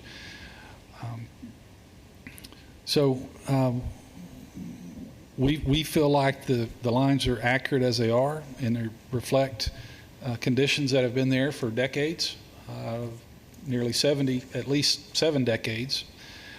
We have links for you, and we'll make sure you get this, but these are links again to the Dollarway legal description, the Whitehall legal description, and those were set in 1980 by action of the Jefferson County Board of Education. I believe from the best we can interpret that, you remember I talked about that district number 6 that was unnamed? It appears that that is when that district number 6 became absorbed into the various surrounding districts. So Whitehall got a portion of it, Dollarway got a portion of it, and Dollarway, Whitehall, and Watson Chapel all got portions of that district number 6. And I will be happy to take any questions, but the reason we brought that up now is because, as we've mentioned, as we approach December, there's a decision that will need to be made regarding the Dollarway School District and its status under state authority. But this is some background that I think the board will need and will be useful for you as we talk about this topic over the next several months. I'll be glad to answer any questions.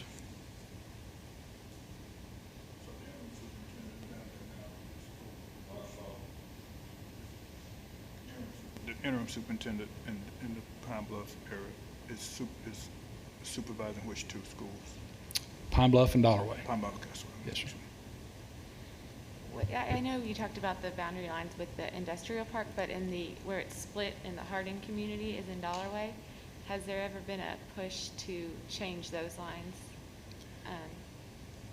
in that sense? I remember in reading some of the old DSEG cases, is either in the court proceedings or in the old HEW, Health Educational Welfare proceedings on DSEG, that there was a petition by the Hardin community to establish their own district, but that was denied at that time. And now I think the population in that section is pretty small and would in no way support a standalone school district. Is that your recollection, Lori? Do you remember reading? I do not. Okay, all right. Okay, well.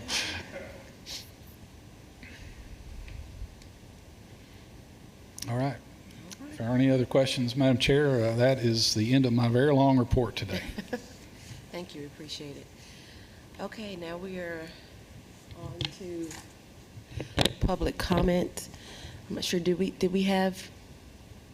Ms. Steve, there are no public comments today. Okay. Aside from The public comments. we received in writing. Okay. Right. And just to speak on that very quickly, we received a very large amount of public comment from teachers, parents, community members, a really large amount. There's no way really to respond to every single comment, but we just want the public to know that we receive them, we read them, and we understand and are thinking about your concerns. We appreciate you voicing your concerns. As I said before, we want to hear what the public has to say. We want to know what's on your heart, what's on your mind, what your fears and what your concerns are, where you're encouraged, what ideas you have that might be helpful. We appreciate all of those. Even if we may not respond to all of them, we are reading them and we are taking them into consideration. We've received a lot of good ideas, suggestions. We've also received a lot of concerns. And just to let you know, there are so many people working together to address all of those concerns, from the governor, Secretary Key, I think AAA, Arkansas Activities, Lance Taylor, Dr. Romero with the health department. There are so many entities, government entities, community members, churches, parents. There are a lot of people working together to address those concerns and issues, because we all have the same goal in mind. We are student focused and we want education to continue for every student, no matter their circumstance, but we want it to continue in the safest way possible. And that's concerning our students, our teachers, our educators, our administrators, even down to even our school staff, community members. We want everyone to be safe, but we just want to make sure that we continue that education in the safest way possible. So please know that we care, and we love our students, and we want the best for them, and we want the best for our educators and everyone that's concerning this issue. So just know that we're moving forward and we're taking those all into consideration. We appreciate you making your voice known. So with that, since we have no public comments, then look for a motion to adjourn.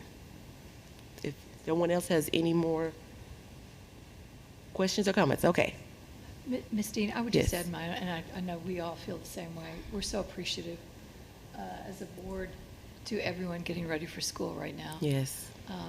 The families and their students and the teachers in particular are on the front Yes. line. Yes. And we so appreciate everything that they're doing to provide a great education in the right way.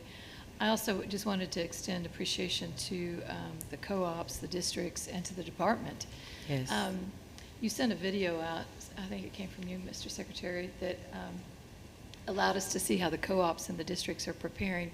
It looked at platforms and contents for virtual learning, and it deepened your understanding, but it certainly deepened your appreciation of what everyone's going through to try to learn new skills and provide new capacity to take care of these interesting times in the right way. And I just say last but not least, I quote Stacy Smith, it's a very good time to give some grace. Yes. And we're going to do everything we can to get it right as we go in, but we're going to learn a whole lot and change and adjust. And appreciate what everyone's doing, because they're working so hard right now. They are, yeah. Thank you so much for those comments. Anyone else? All right, with that in mind, do I have a motion to adjourn? Okay, moved by Dr. Hill, second by Ms. Moore. All in favor? All right. Thank you so much.